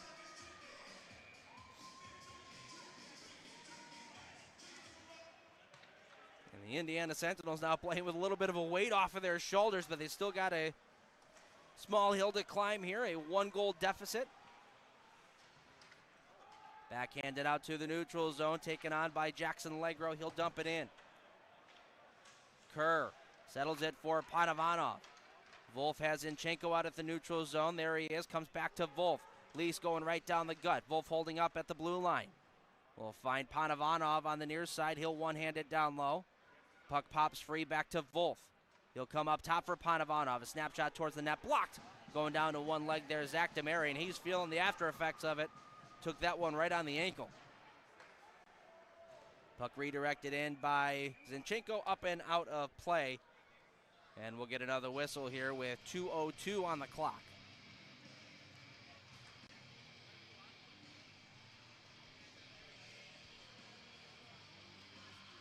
So a very happy 100th FPHL game for Bozinchenko.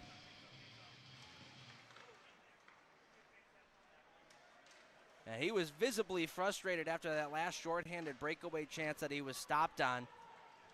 So it's certainly got to feel good for Zinchenko after so many opportunities, being able to be the first one to crack the code on Kyle Penton. Tipped into the Sentinel zone, backhand pass out towards the slot, swiped away, and Infantino will move it on for Marek Tortorella. Tortorella over the line. Trying to dangle his way to the middle of the ice, lost it in a couple of feet. And now in behind his own goal, it's Austin Pickford, long feet up ahead. Hitting Rubtsov. He'll pull off and wait for his teammates to join the fray. Wrapped around in behind Pazika there to take it away. Spins away from Robinson. And now Colarusso will exit it out to Infantino at center ice. Possible 3-on-2. Here's his pass for Tortorella. Was just a little bit behind him. And thankfully Danbury misses on a pass here, and it comes all the way down for an icing. So Indiana, offensive zone draw coming up.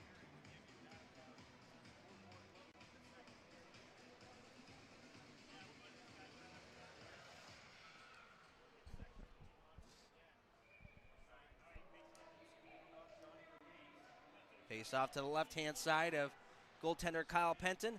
Colarusso walking the line. Will drop it off to Jawan Davis. Davis' snapshot gets blocked. Now Pazika on the opposite side. His shot on goal didn't make it through. It's blocked to Sosinski. He can't clear. Peavy getting in his lane. Nice job, Blake Peavy. Jawan Davis across Esposito. He scored! Ethan Esposito, what a play! That all starts because of Blake Peavy. Out at the blue line, Peavy able to get in the way of the exiting Danbury hat trick. Jawan Davis found the puck on his stick and threw a nice little backhand pass to Ethan Esposito, and just like that, the Indiana Sentinels have tied things up at 2. With 44 seconds left to go on the clock. What a passing play.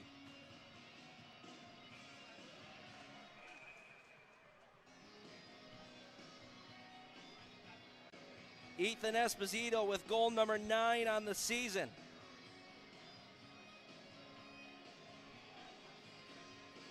The guy who was with the hat tricks to start it out and basically got discarded. And Indiana has been the beneficiary of that. He is now the leading point scorer for Indiana with 22 on the year.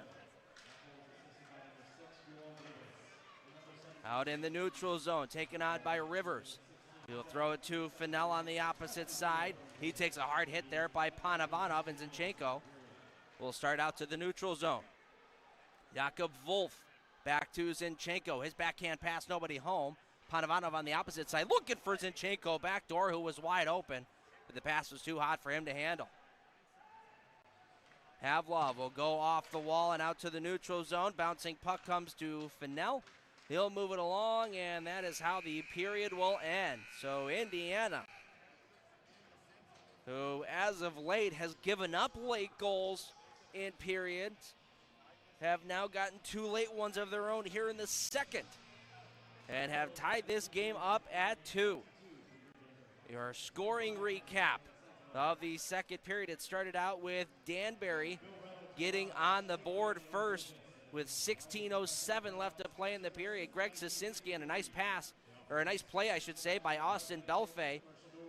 He was able to throw it off the pad of Kerr, and Sosinski driving to the net, threw it up over Kerr and into the back of the goal to make it 2-0 Danbury. And Bo Zinchenko at the 3:22 mark with 3:22 left to play in the period on his third attempt of the hockey game, third prime attempt, I'll say, of the hockey game, able to find the back of the net. Nice play by Jakub Wolf to hit him right on the tape. And once again, driving down the goal, stick on the ice, he was able to redirect it into the top corner to make it 2-1. And not very long after, with 44 seconds left, Ethan Esposito, after Blake Peavy was able to keep the puck in at the blue line, he found Juwan Davis. Davis, a nice little feather pass to Esposito.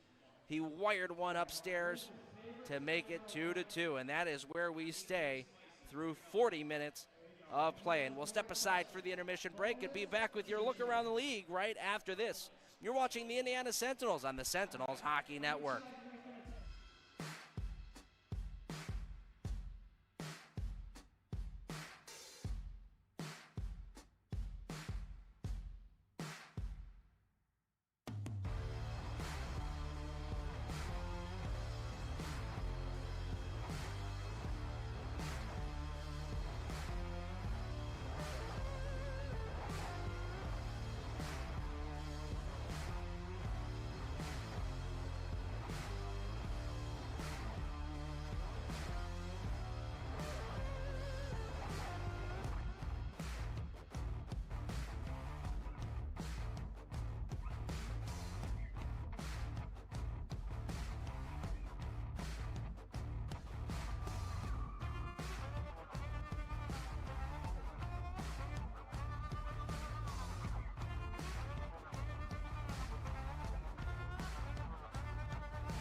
Welcome back to Danbury. We are tied 2-2. Two late goals for the Indiana Sentinels have tied this hockey game up through 40 minutes of play. It was a very back and forth period. Things started to open up a little bit more compared to the first. First period was a little bit more touch and go. Nobody could really get many scoring opportunities, minus the couple of breakaway attempts for the Indiana Sentinels and the one time that Danbury was able to find the back of the net. But other than that, it was pretty much kind of a chess match in that first period of play. Meanwhile, the second period, things opened up a little bit more on both sides of the ice. Both teams started to get more offensive zone time and started to throw some pucks on net and make the life of the goaltenders a little bit more difficult. In that second period of play, the Sentinels out shooting the Hat-Tricks 13-12. So they now lead the Hat-Tricks, 26-22 in favor of shots on net. Goals in that period started out with Greg Sosinski after Austin Belfay threw a shot off the pads of Chris Kerr, and Greg Sosinski was in the right place at the right time, was able to power the rebound home to break his scoring drought, get his third goal of the season. Indiana would answer back 13 minutes later with Bozinchenko, who has had a multitude of chances today, finally was able to find the back of the net, and a great pass from Jakob Wolf. Found it on the backhand of his stick and was able to redirect it into the top corner of the net. Make things 2-1, and just before the period closed with 44 seconds left to play, nice job at the blue line by Blake Peavy to stop the clearing attempt, kept it alive, moved it to Juwan Davis, who saw that he had Ethan Esposito wound up already for that one-timer, and he did not miss this one. He absolutely labeled it into the upper left-hand corner, up over the glove hand of the goaltender Kyle Penton to make it 2-2, and that is where we stand through 40 minutes of play. Your look around the league is, once again, we've got a full slate of hockey tonight. Binghamton and Port Huron tied at 3 in the third period of play. That'll be an interesting one to see how that ends up as time goes on. Meanwhile, PD Ice Cats have a 3-1 lead over the Twin City Thunderbirds at home. Blue Ridge still beating down Watertown on home ice 6-3 in the second period of play. Columbus has taken the lead 4-3 over Baton Rouge in the third period on home ice. And out in Biloxi, Topeka looking for back-to-back victories out in Mississippi. They won 4-1 yesterday. They're up 2-1 now in the second period of play, and underway out in Monroe. The Moccasins have a 1-0 lead over the Athens Rock Lobsters in the first period of play there. So we'll keep an eye on all that as the night goes along. We'll step aside for the final 6 minutes or so of the intermission and come back with third period hockey. Right after this, you're watching the Indiana Sentinels on the Sentinels Hockey Network.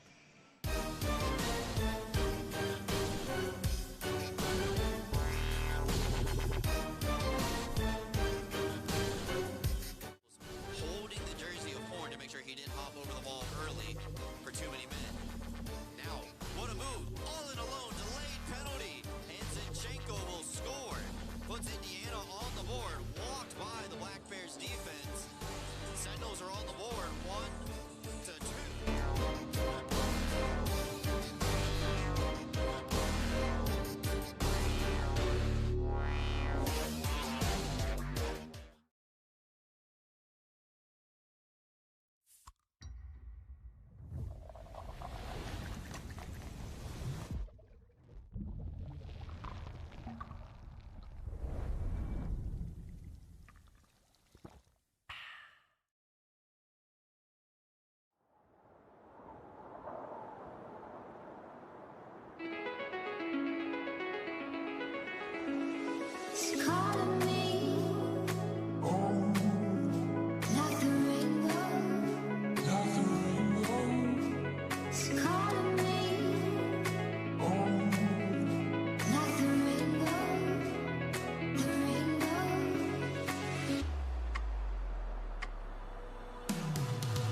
and his entire team, from the most simplistic things to the most complex, are phenomenal.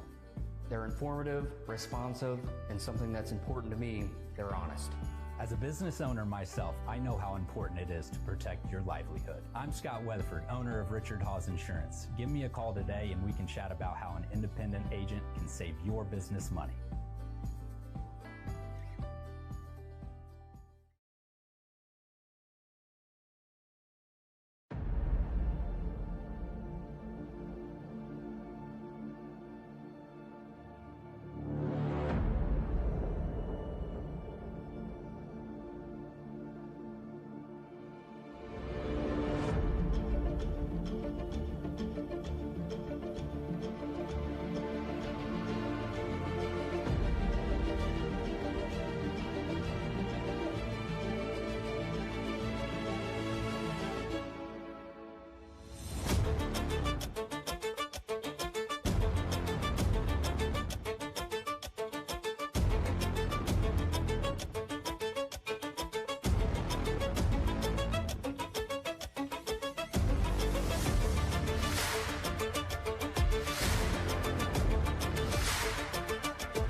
Welcome back for the third period of play, the Ryan Furr creative third period of play between the Indiana Sentinels and the Danbury Hat-Tricks. Hat-Tricks had a 2-0 lead there with just about 3 minutes to play in the second period, and the Sentinels able to put two straight into the back of the net. To make this a tie hockey game, and you think these guys are excited for the third period. They're ready to go. They're pumped up. They were out with 2 minutes left to go on the clock. Zooming around in the Sentinels' end. So they are ready to go here, and they control the puck to start out the third period. Lease will go across to Zinchenko. His shot towards the net gets blocked by Allegro.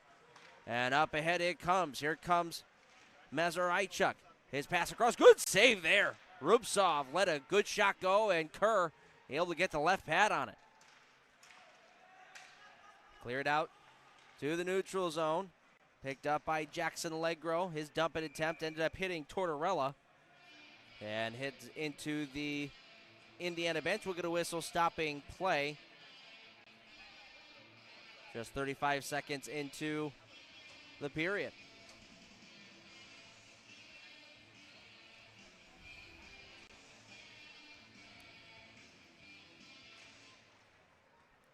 Danbury wins this draw. Sisinski going cross ice. That bouncing puck finds its way to Movali, or pardon me, that's Robinson. Unable to control it at the blue line, and now Merrick Tortorella will hit Infantino at the blue line. He'll chip it in deep, gets it around Movali. Infantino, the pass out towards the front of the net, gets knocked down by Sisinski. And Danbury will clear off the glass and out. Marian Pazika back in his own end. Look out, bouncing puck, turns the puck over. Robinson for Belfa, his shot. That one deflects off in behind the net. Rebound off the side of the goal, or might have been Kerr with that left pad. That was an opportunity for Eli Rivers to try to get his second goal of the game.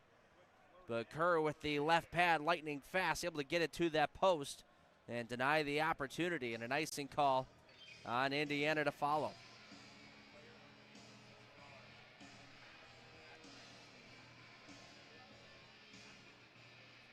Face off to the left of Chris Kerr. Draw comes to the blue line. Long snapshot there, or snapshot, excuse me, by Simonchek. Got blocked by Colarusso, who's shaking his hand, trying to get some feeling back into it. Now Infantino will clear out to the blue line. Pickford keeps it alive. Infantino this time will go to the middle of the ice. Get some help from Merrick Tortorella, who chips it in deep, and the boys go off for a line change. Long pass deflects off of Anderson. Castillo on the near side, able to get around a check and dump that one in. Pavlov will wrap it around the wall. Simonchek. He and Davis go crashing into the corner. Puck squeaks free. Anderson gets knocked down. In behind the goal, Pickford. He and Jawan Davis battle. There's Esposito to pull it free. Esposito has Simonchek all over. I'm not sure how that's not a penalty. Maybe it is. As we get a whistle stopping play. I believe the puck ended up going out of play.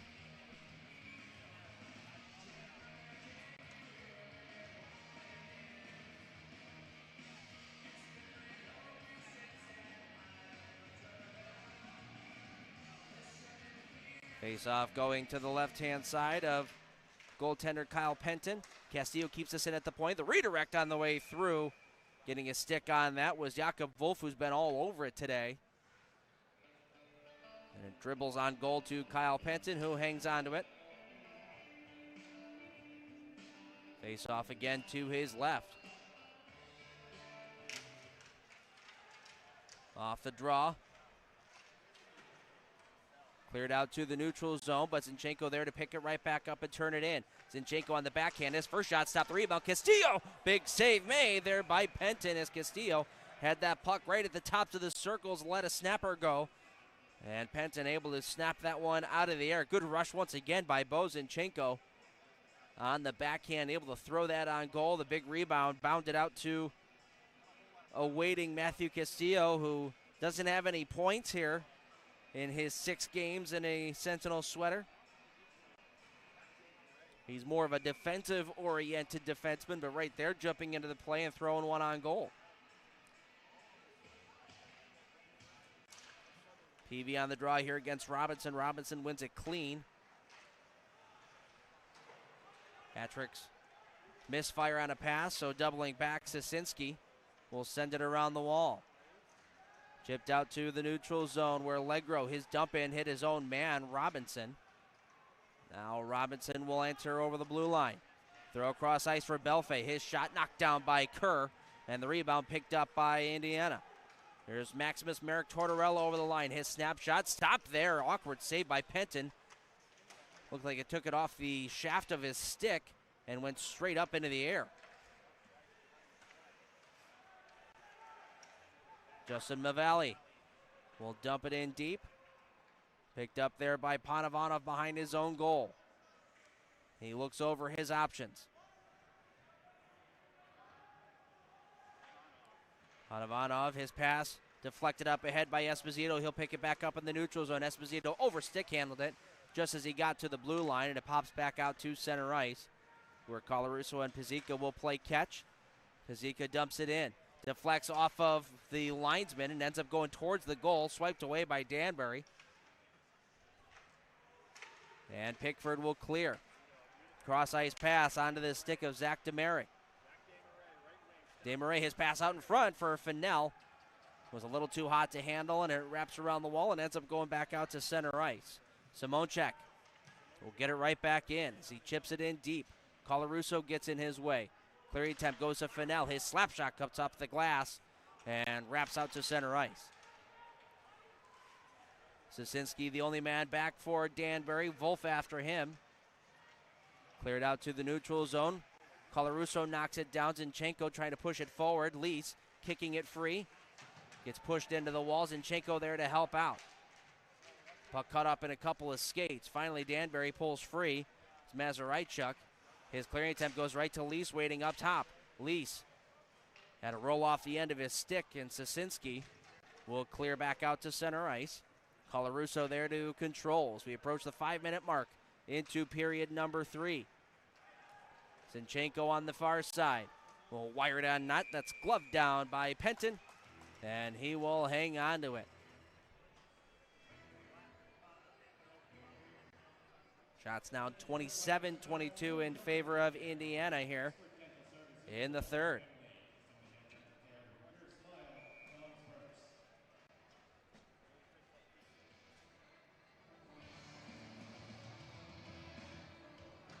Face off to the left-hand side of goaltender Kyle Penton. Peavy and Robinson, two number 17s on the draw. Comes free for Tortorella, and he rips it just wide. Try to bank it in from the goal line. That deflects. Now a clearing attempt. Infantino takes this one away. He'll cycle it below the goal line. Peavy on the near side. Trying to battle through a check. Bounces to the middle of the ice. Infantino looking for Tortorella. That pass was about waist high, though. Now Tortorella again. Leaving it for Peavy. Up to the blue line, Castillo. Castillo's long shot catches the glass. Infantino will grab it on the opposite side. Good offensive zone shift here from the Indiana Sentinels. This was what I was referring to in my 3 keys to the game, is making sure you're getting some more ozone time. Kicked free by Tortorella. Castillo pinching down.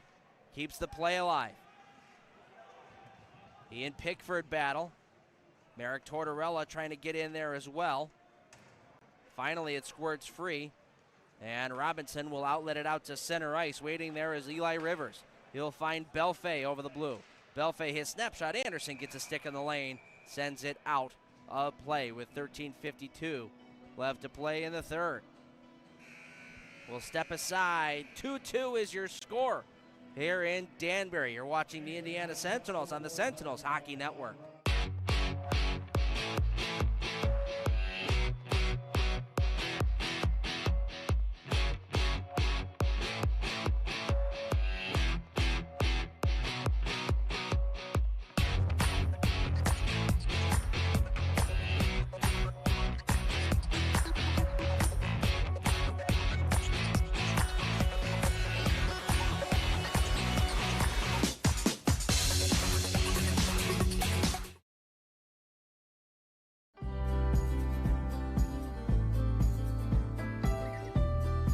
Scott and his entire team, from the most simplistic things to the most complex, are phenomenal. They're informative, responsive, and something that's important to me, they're honest. As a business owner myself, I know how important it is to protect your livelihood. I'm Scott Weatherford, owner of Richard Hawes Insurance. Give me a call today and we can chat about how an independent agent can save your business money.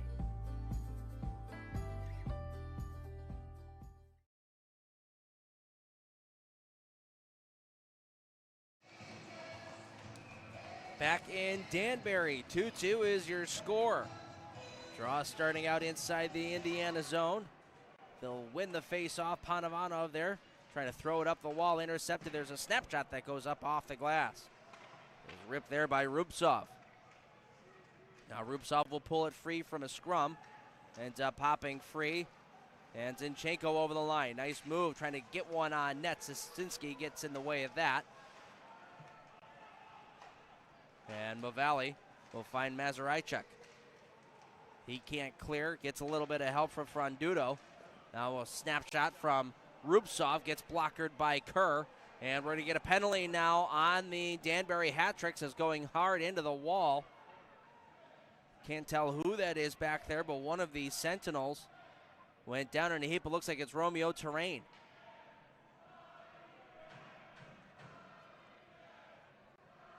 Doc Powell out there to go help out Romeo. But Rubtsov is going to end up heading to the sin bin.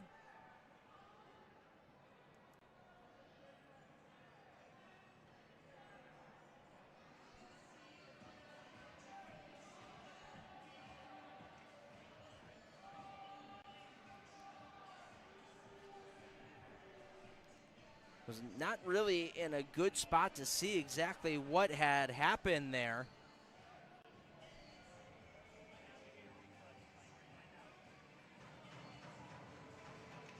It looked like the guys just kind of got caught up with one another, and Terrain is holding gauze up to his face. So it might be a stick that caught him up high. If so, we might be looking at a 4-minute power play and or longer because they're taking a look at it now.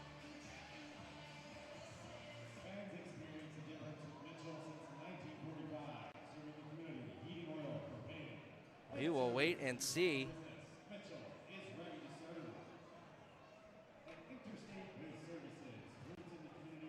But for sure we know we've at least got Rubtsov in the box. We're just unsure for how long at the moment.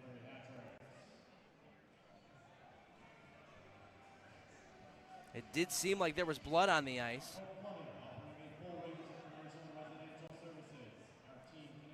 Yeah, but it is going to be a 4-minute minor, or double minor, pardon me. So the Richard Hawes Insurance power play has a glorious chance now with 13:15 left to go in the third.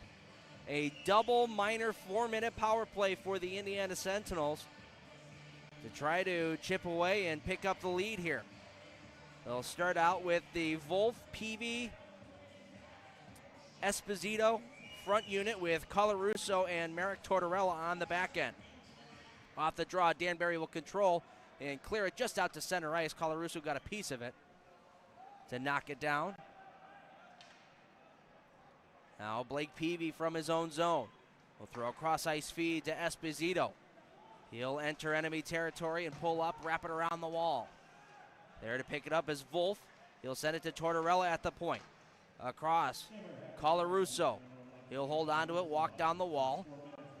Richie Colarusso waiting, getting to the middle of the ice, has it swiped off the end of his stick. And down.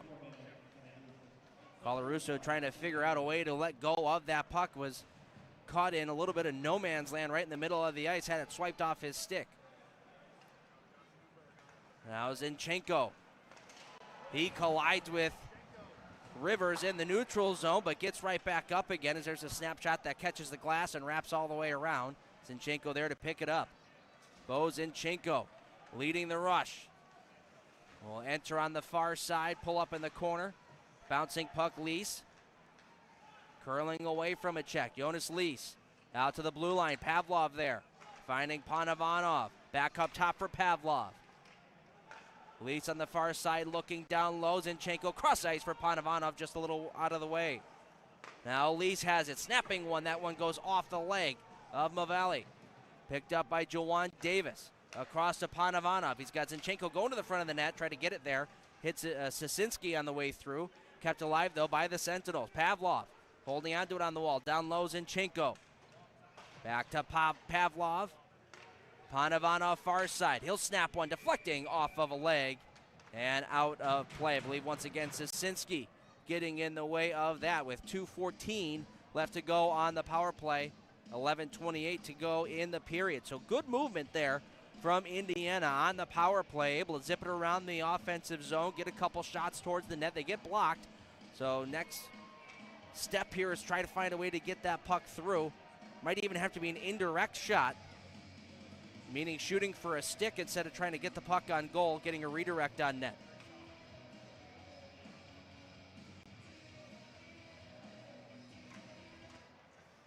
Off the face-off, they get tied up. It's caught up in the jersey of Noah Robinson, who's able to shake it down and clear. Second power play unit back out there for Indiana as this one gets cleared back into Sentinel territory. Richie Colarusso will move it up ahead for Esposito. Peavy on the far side. We'll wrap it around the wall, back to Esposito waiting. He lets it go up top for Colarusso. Bouncing past Esposito. He'll snap one on goal, shrugged away by Penton. Esposito had some heat on that. Clearing attempt to flex up into the air. It stays in play. Colarusso trying to settle it down. Caught up in some skates. Peavy keeps it alive. Esposito settling this down, and we get a whistle. It's going to be a hand pass. A hand pass on the Sentinel, so the draw coming back outside into neutral territory. Richie Colarusso not a fan of the call.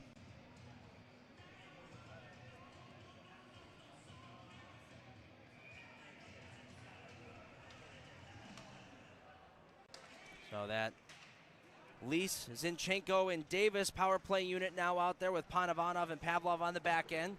Davis will wrap it around the wall. Panovanov there to keep it in. He'll send it in behind Zinchenko. Gets pinned up by Legro. He's able to pull free. Zinchenko leaving it there for Davis. Out to the blue line. Pavlov walking in. Shooting one. Didn't make it through. Picked up by Belfay. Across for Crom. Over the line. Trying to make his way to the middle of the ice. Throws one back out to the blue line. Snapshot here. Gets blocked by Davis and out through the neutral zone. Lease after it. Gets a stick on Sosinski. Backhand pass in the middle of the ice. Legro takes it. And Danbury will kill off a little more time, playing keep away. Legro dumping this one in. Panovanov in the corner. We'll move it up for Anderson. Infantino try to force it up ahead for Dalton Anderson. And now Panovanov will find Dylan Infantino. He hits the blue line and will dump it in deep as the final 15 seconds here about to tick off. Eric Tortorella will drop it back for Infantino. As both teams now just about to be back at full strength. So even though they're unable to convert on the double minor power play, that is still a very good 4 minutes spent for Indiana because they did a nice job hemming Danbury in their own zone for the most part. That's going to be a tired Danbury group here in a little bit. As we get a whistle stopping play, the goaltender covers it up. And we'll step aside for another commercial break. We stay tied at 2. More than halfway through this third period.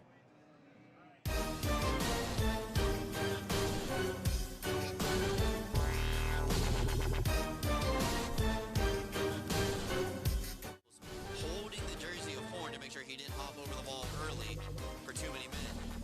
Now, what a move. All in alone, delayed penalty. And Zinchenko will score. Puts Indiana on the board. Walked by the Black Bears defense. Sentinels are on the board. 1-2.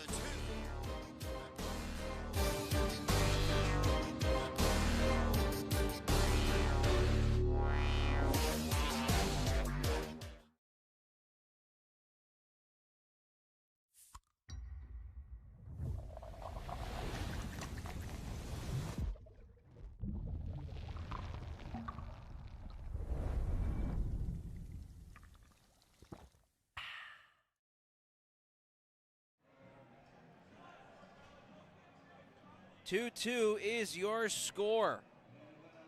Here in Danbury, Andy Petzinger, happy to bring you along on the broadcast. Sentinels clawed their way back at the very tail end of the second period. Had a 4-minute power play just now to try to break the tie. Unfortunately, we're unable to do so, but like I said, did a nice job pinning Danbury into their own zone for a long period of time there. So in the third period of play in a tied hockey game, the longer that puck is 200 feet away from your own goal, you're doing something right. Here's Lease. He'll chip it in deep, gets pulled up there. Throws it around for Wolf. Now Zinchenko has some space. Looking backdoor. Castillo couldn't get enough wood on it to throw it on goal. Good look, though, from Zinchenko to Castillo. Now Zinchenko trying to settle that one down. He does. Keeps it alive at the blue line. Great play by Bo. Walking in, Wolf on the backhand, looking in front. Castillo waiting there. Couldn't get to it in time. Finally cleared out of there by Danbury. Mazuraichuk able to get it through the neutral zone into the hands of Pavlov. Vlad Pavlov back in his own zone.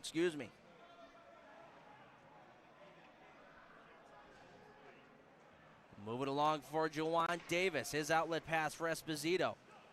Gets chipped up ahead. Backhander intercepted by Panovanov waiting. Panovanov on the line, getting to the middle of the ice, leaves it for Davis. A wrister and a good stop required. Kyle Penton able to snap that one out with his left hand. As Panovanov was looking to throw that one on goal, but had it knocked off the end of his stick. Davis was there waiting, snapped it on goal, and a very good left-handed save by Kyle Penton. Draw will go to his left. Anderson on the faceoff will win this one back. Colarusso there. His snapper sails wide. Now Panovanov will throw it up ahead for Anderson. He'll backhand this one in. Esposito chasing after it in behind. He outraces Pickford to the puck. Now Pickford taking a shoulder from Anderson. And wrapped around the wall to the near side. Panovanov there, throwing it down to Colazzo. Looking to the middle of the ice. Taken away. Anderson knocked off his stick, though. And out to the neutral zone they come. Pass up ahead. Deflecting to Robinson. He'll drop it off to Belfay. Back down to Robinson below the goal line. His pass out in front was hoping to find Rivers there, but it was knocked away by the Sentinels. Now Colazzo, his snapshot. Goes right into the glove of Penton. He'll hang on to it with 6:41 to go in period number 3. Another offensive zone draw coming up here for the Indiana Sentinels.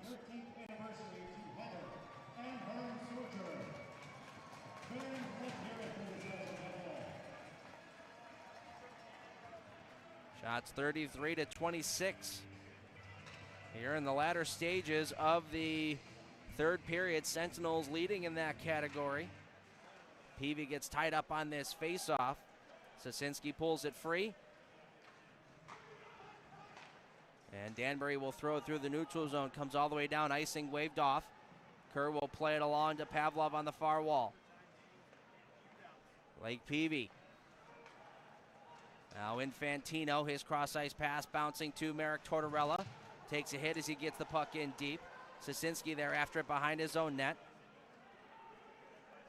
Chipped out through center ice and back to Indiana territory where Pavlov controls.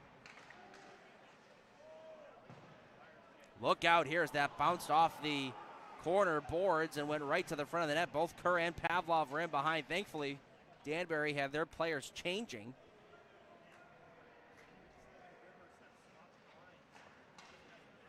Now Marek Tortorella trying to one-hand this one up ahead for Lease. He's stopped up there in the neutral zone. Comes back to Pazika. He'll send it up the wall for Marek Tortorella. Wolf will backhand it in deep as he hits the red line. Lease after it.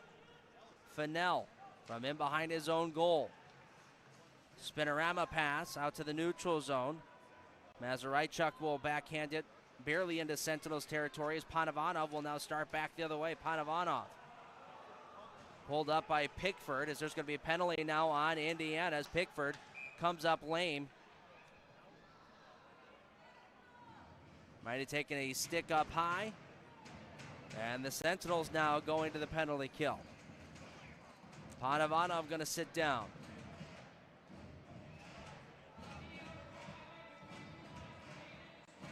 Good news is there's no blood drawn.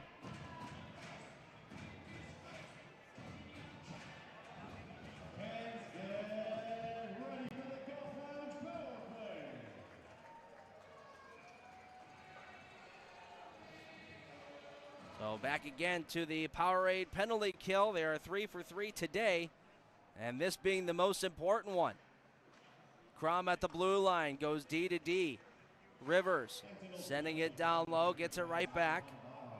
Rivers going back up to Crum at the blue line, had it caught up in his skates, and Chinko there trying to force it out to center ice, ends up forcing Danbury offsides. Boy, if that would have been a shorthanded breakaway for Bozinchenko, would have been interesting to see the end of that. We'll step aside for our final media timeout and be back right after this. Another minute and 42 on the penalty kill for the Sentinels. You're watching the Indiana Sentinels on the Sentinels Hockey Network. Vitamin water helps keep me hydrated. Encore. I'm borrowing time, but I'm hoping I can keep you. 2 a.m. and I'm on. After Encore. Dance that I can afford to miss. My hands after Encore. Next thing you know, it felt just like this. Come on. Vitamin water from New York.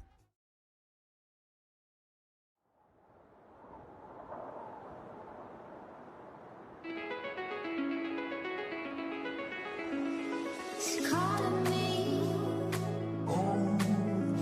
Like the rainbow. It's calling me. Like the rainbow. The rainbow.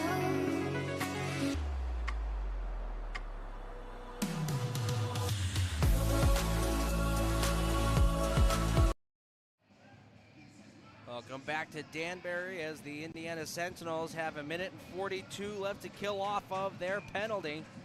Panavanov sitting in the box, one of their top penalty killers on D. Off the face-off win, Pavlov will wrap it around the wall. Kept alive by Rubtsov. Clearing attempt held in at the blue line. Walking down Rivers, trying to go back up top for Crum. Knocked away from him, and now Colazzo will throw it to the middle of the ice for Peavy. Bounced just over his stick. That was a blind backhanded pass by Colazzo, just hoping that Peavy was going to be in the area. He was just a little bit behind him. Colarusso fanning on the first clearing attempt. Now comes right back to him. Starts a 2-on-1 back the other way. Colarusso with Colazzo. Colarusso trying to backhand that one across. Nice stick in the lane there by Kandereka. A minute left to go on the penalty. Now Robinson. He'll skate over the Danbury logo in the neutral zone.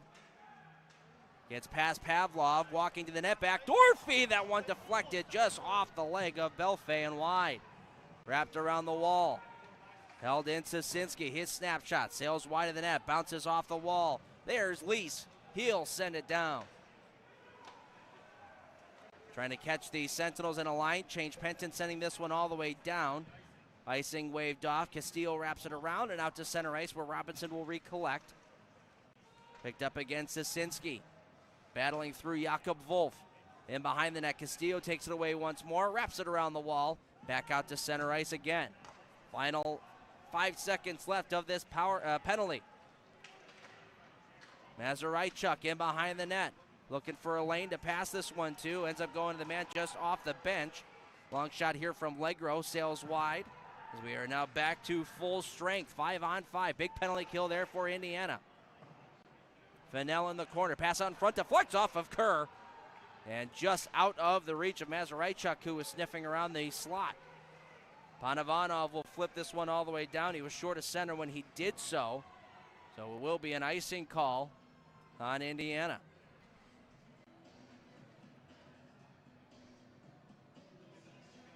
.252 left to play in the third.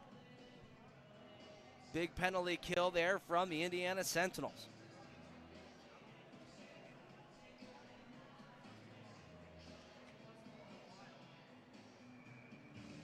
Face-off going to go to the left-hand side of Chris Kerr.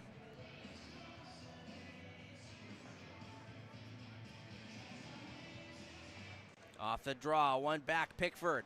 Holding onto it, dropping it down to Frondudo. Turnaround pass deflects to the wall. Wolf will spin this one out to center ice. Pavlov jumping up into the play will dump this one in deep. Sentinels go for a line change as Simonchek back to grab that one. Will send it all the way down. This one not an icing as it's waved off. Jonas Lease. Round one check will hit the red line and backhand this one in. Tortorella chasing after it. Movalli will backhand it around the wall. Simonchek Unable to get it to Mazuraichuk. And now Panavanov looking up ahead for Max Tortorella. Marek Tortorella trying to get a shot towards the net. Was falling as he did so. Finds him again in behind the goals. Pass out in front for Davis. Hits the back of the net. Now Peavy takes a check along the wall. Comes out to center ice. Fennell to the middle. Mazuraichuk holding on to it at the wall. His shot gets blocked. Comes right back to him. Mazuraichuk will spin it down low. Pavlov there to grab it. Able to get the edge out there on Fennell, and will clear it the length of the ice. Under 2 minutes left to play here in the third. Taken by Dylan Infantino. Infantino holding on to it. Looking out to the middle of the ice, comes right back to him. Zinchenko in behind the net now. Will throw it up the wall. Pavlov there walking, throwing it on net, deflected on its way through by Anderson, but sails just wide. 1 minute left to play. Zinchenko holding on to it at the blue line. Trying to leave it off, intercepted, breakaway now for Eli Rivers. Rivers in, shooting, big save by Kerr. He gets the shoulder on it. Thrown up ahead for Infantino, just out of his reach and all the way down. We'll get an icing call. What a huge save there from Chris Kerr. 45 left to go on the clock.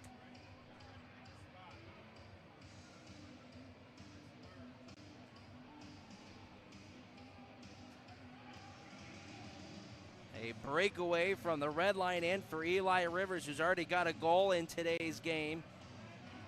Unable to beat Chris Kerr. And we stay tied at 2.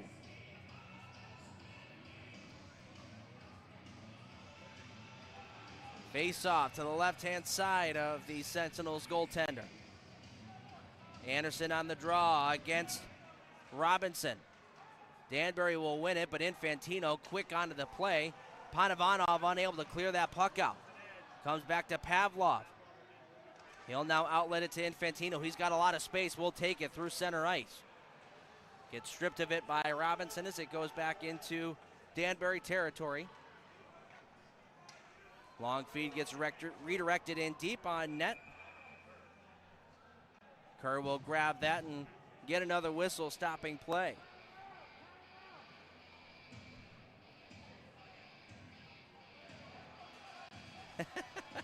Richie Colarusso trying to take the equipment away from Anton Rubtsov, who is trying to do up his skates. A little mental warfare there from Richie Colarusso.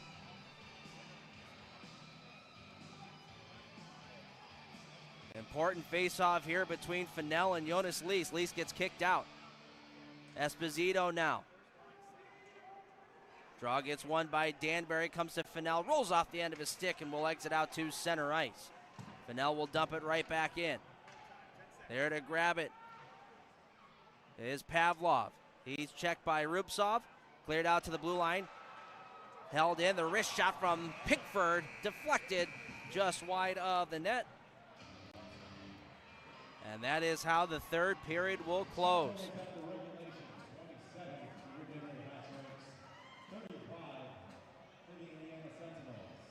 So we head to overtime for the first time in quite a while, since I believe the overtime loss back on January the 2nd against the Port Huron Prowlers.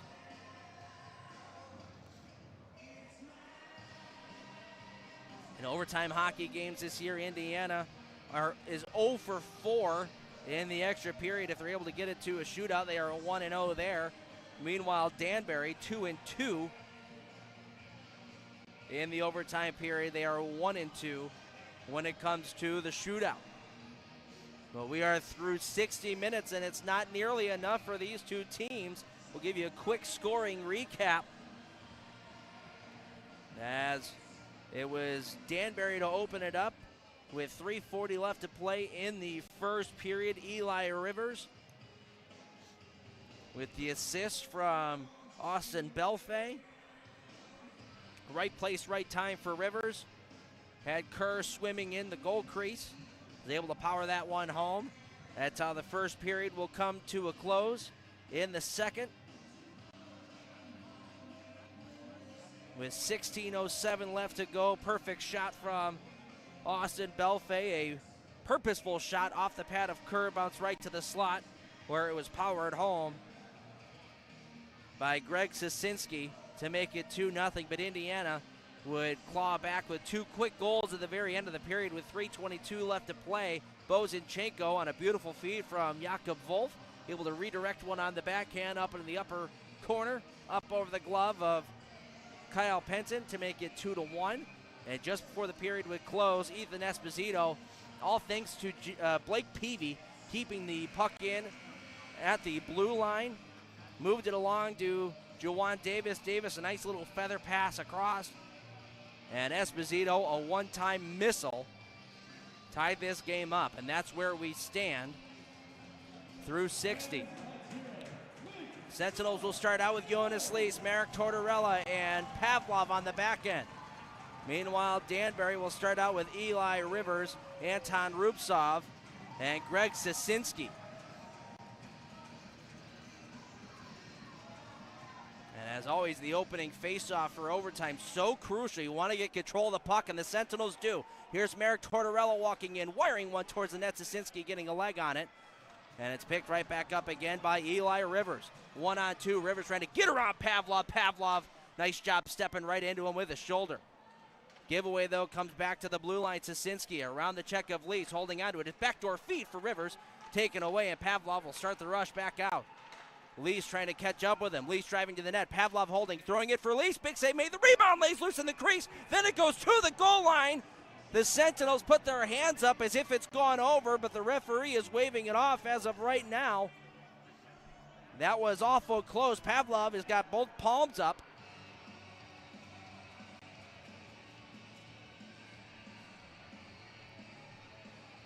Lees is down on one knee as he was the man driving hard to the net there. The goaltender, I will say, was sliding backwards to his own goal line and seemed to keep the puck out for a brief amount of time, and it jimmied free as the Sentinels were hacking at it. So we play on. Zinchenko and Panavanov out there for Indiana. Danbury will win the draw. It's Austin Pickford.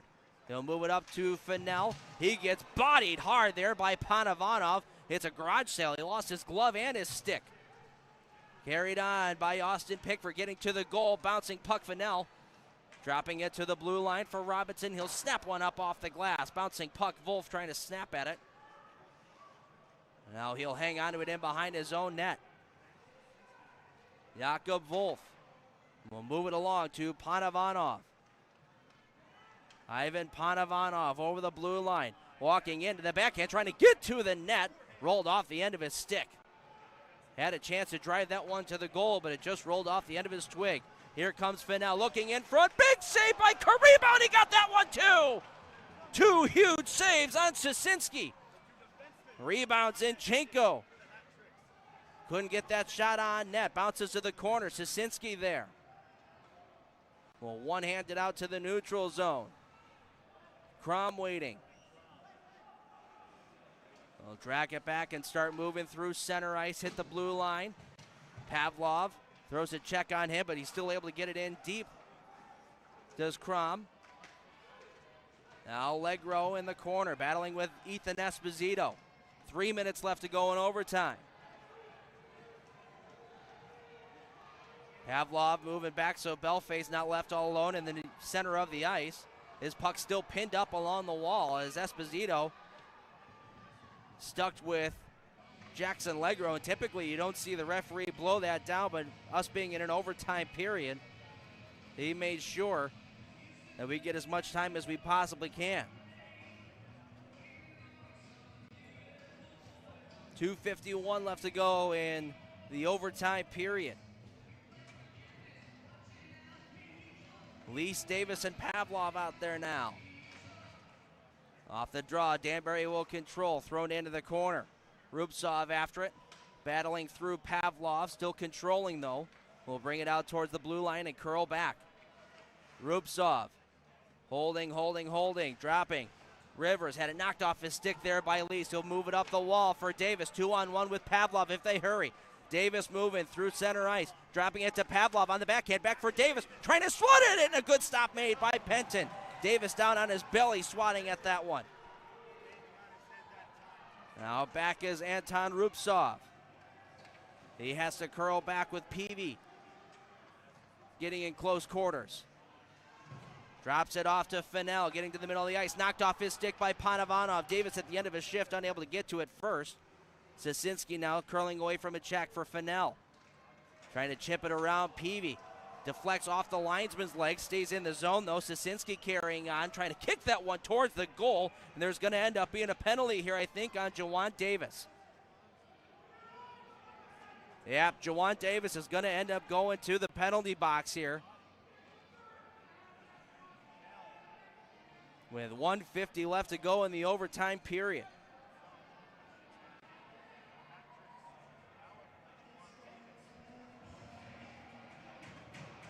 So a hooking call for Jawan Davis lands him in the penalty box. And it's going to be a 4-on-3 now for Danbury for the next minute and 50 seconds. Now keep this in mind. The penalty kill for Indiana has had plenty of shorthanded chances. I would assume here in overtime, they're not going to stop trying to get those shorthanded chances. Power play starts here. The Powerade penalty kill, starts here. Rivers on the near side, trying to get around Panovanov, going cross ice. Big save by Kerr! Sliding all the way to his left, able to rob Anton Rubtsov. Beautiful pass there from Eli Rivers to Rubtsov, who let one rip, and Chris Kerr able to find that one through traffic, diving to his left. Gets a glove on it. We play on. Save of the game right there for the Indiana Sentinels.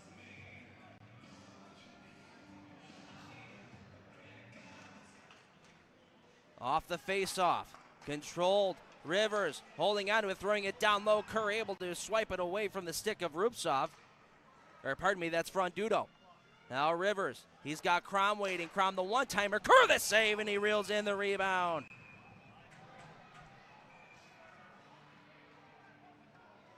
Chris Kerr dialed in here in the overtime period.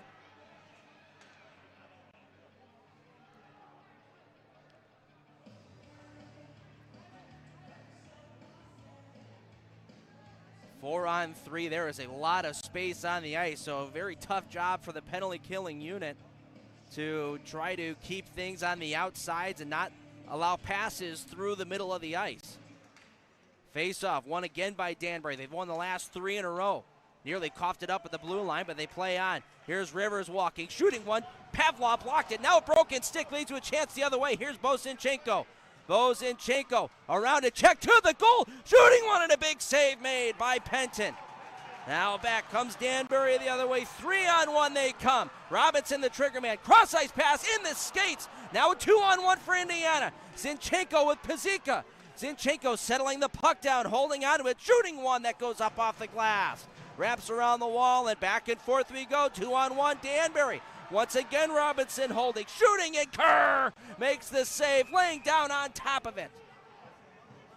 Had it covered just long enough.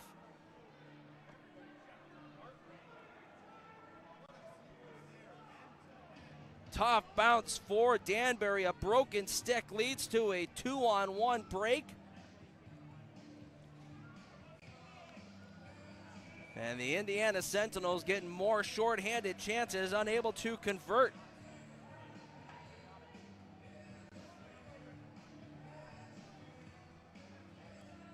Colarusso, Lease, and Merrick Tortorella out there for Indiana. Colarusso trying to get that one up to Merrick Tortorella, but taken away by Mazuraichuk. He'll throw it to the blue line. Pickford comes right back to Pickford. His shot. Curry able to get the blocker on it to set it wide. Now Merrick Tortorella wins this board battle. We'll send it out to center ice, looking up ahead for Jonas Lees, battling through Robinson. Gets held up. There's going to be a penalty on Danbury. In behind Merrick Tortorella, trying to battle through a check, throwing it on goal. It bounces on net, covered by the goaltender Penton. And with 6.5 seconds left to go in overtime, we will go 4-on-4.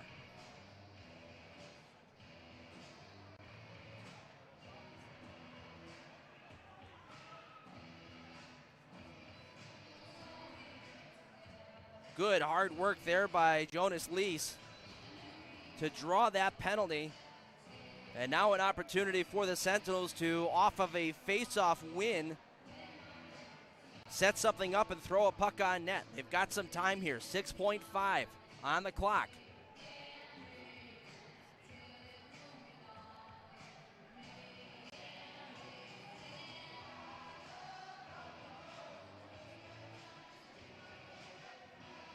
And it actually looks like they're going to keep it 3-on-3 here now, since there was a whistle. So Anderson out there with Wolf and Pavlov. Off the faceoff, Danbury able to win it, skate out to center ice. Pickford trying for one last chance, Pavlov getting in the way of that, and the overtime period comes to a close.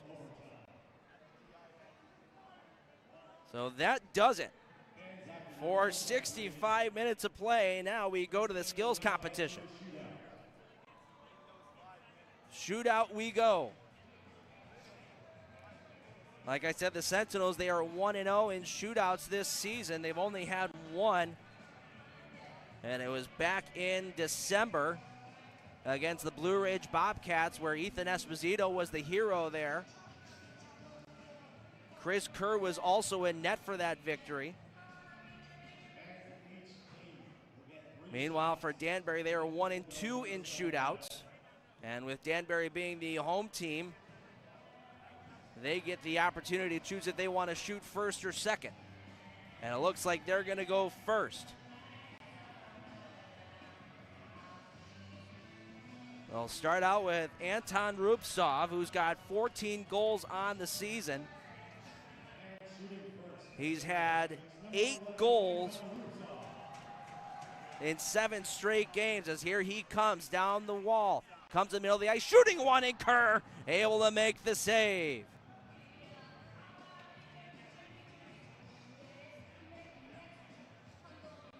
So Danbury goes 0 for 1 on their first try. Max Merrick Tortorella. He's got 6 goals on the year. Starts out slow. Walking right down the gut, will snap one on net, and Penton able to stay with him and hold on to it.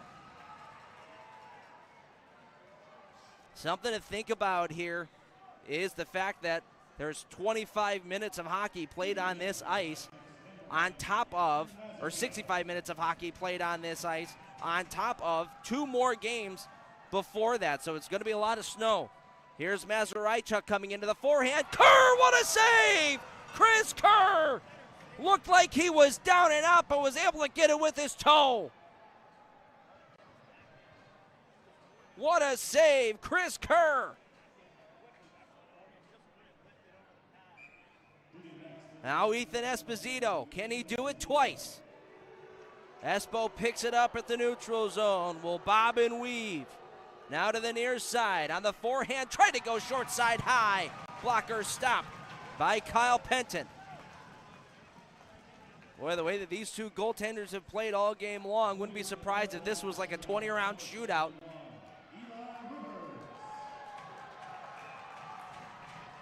Now Eli Rivers with the goal in today's game. Will grab the puck, go well wide. Now to the middle of the ice on the forehand. Blocker saved by Kerr again. And now a chance for the Sentinels to win it. Who do they send out? Blake Peavy, the veteran. The guy that they look to try to guide this team. Blake Peavy with some speed down the gut to the forehand. He scores! Blake Peavy wins it in a shootout. Sentinels win.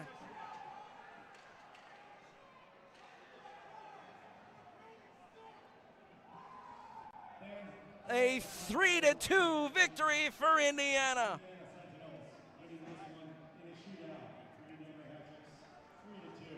Blake Peavy, welcome back to the FBHL. His first time back since the 23-24 season.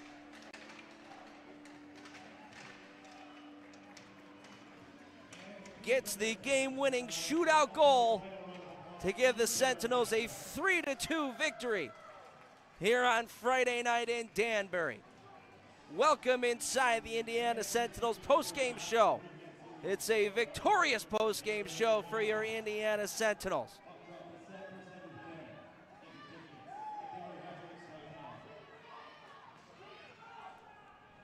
Your game recap. Danbury with a goal to start out the first period, right at the tail end of the first period, just about 3 minutes left to go. It was Eli Rivers picking up his 14th of the year. After a misplay in the Indiana zone, Belfay was able to find him alone at center ice. And Rivers went upstairs on Kerr to make it 1-0. That's where we stood through 20 minutes. In the second period of play, Danbury opened up the scoring. Belfay once again, a shot from the wall, went off of Kerr's pad right to the middle of the ice where Greg Sosinski put home his third of the year. That made it 2-0, but Indiana would have two more in succession. 3:22 on the clock. It was Bozinchenko getting on the board in his 100th game. A nice pass from Jakob Wolf. He redirected it with his backhand up into the top corner to make it 2-1. And with 44 seconds left to go, Blake Peavy, who was the hero today, kept the puck in at the blue line, moved it along to Juwan Davis. Davis found Esposito. Esposito, a one-time missile, picks up his 9th goal of the season. That tied things up at 2, and we stayed that way through the third period and overtime. Overtime, it's miraculous that nobody scored through the 5 minutes of overtime. Shots in the overtime period were 7-6 in favor of Danbury. 13 shots in a 5-minute span. In 2 of those minutes, Indiana was caught on a penalty kill. Nobody able to score. 3 rounds of the shootout. Danbury unable to score. Indiana picks up their only goal on their last shooter, Blake Peavy, to win the hockey game. And Indiana will improve to 9-22-4 on the season. Meanwhile, Danbury falling to 14-22-3 on the year. And don't miss tomorrow night's matchup. Sure to be a good one as both of these teams come right back here at Danbury Arena. It's going to be a 7 o'clock puck drop tomorrow. That means the pregame show starting at 6:45 p.m. Eastern Time. Make sure to watch all the action right here on the Sentinels Hockey Network. We thank you all so much for tuning in, and we hope you enjoyed the broadcast. The Sentinels come out victorious. It's a 3-2 victory here in Danbury for everybody behind the scenes, making everything possible here to stream this game through the Sentinels Hockey Network. I say thank you. My name's Andy Petzinger. We'll see you tomorrow night. Good night, everybody.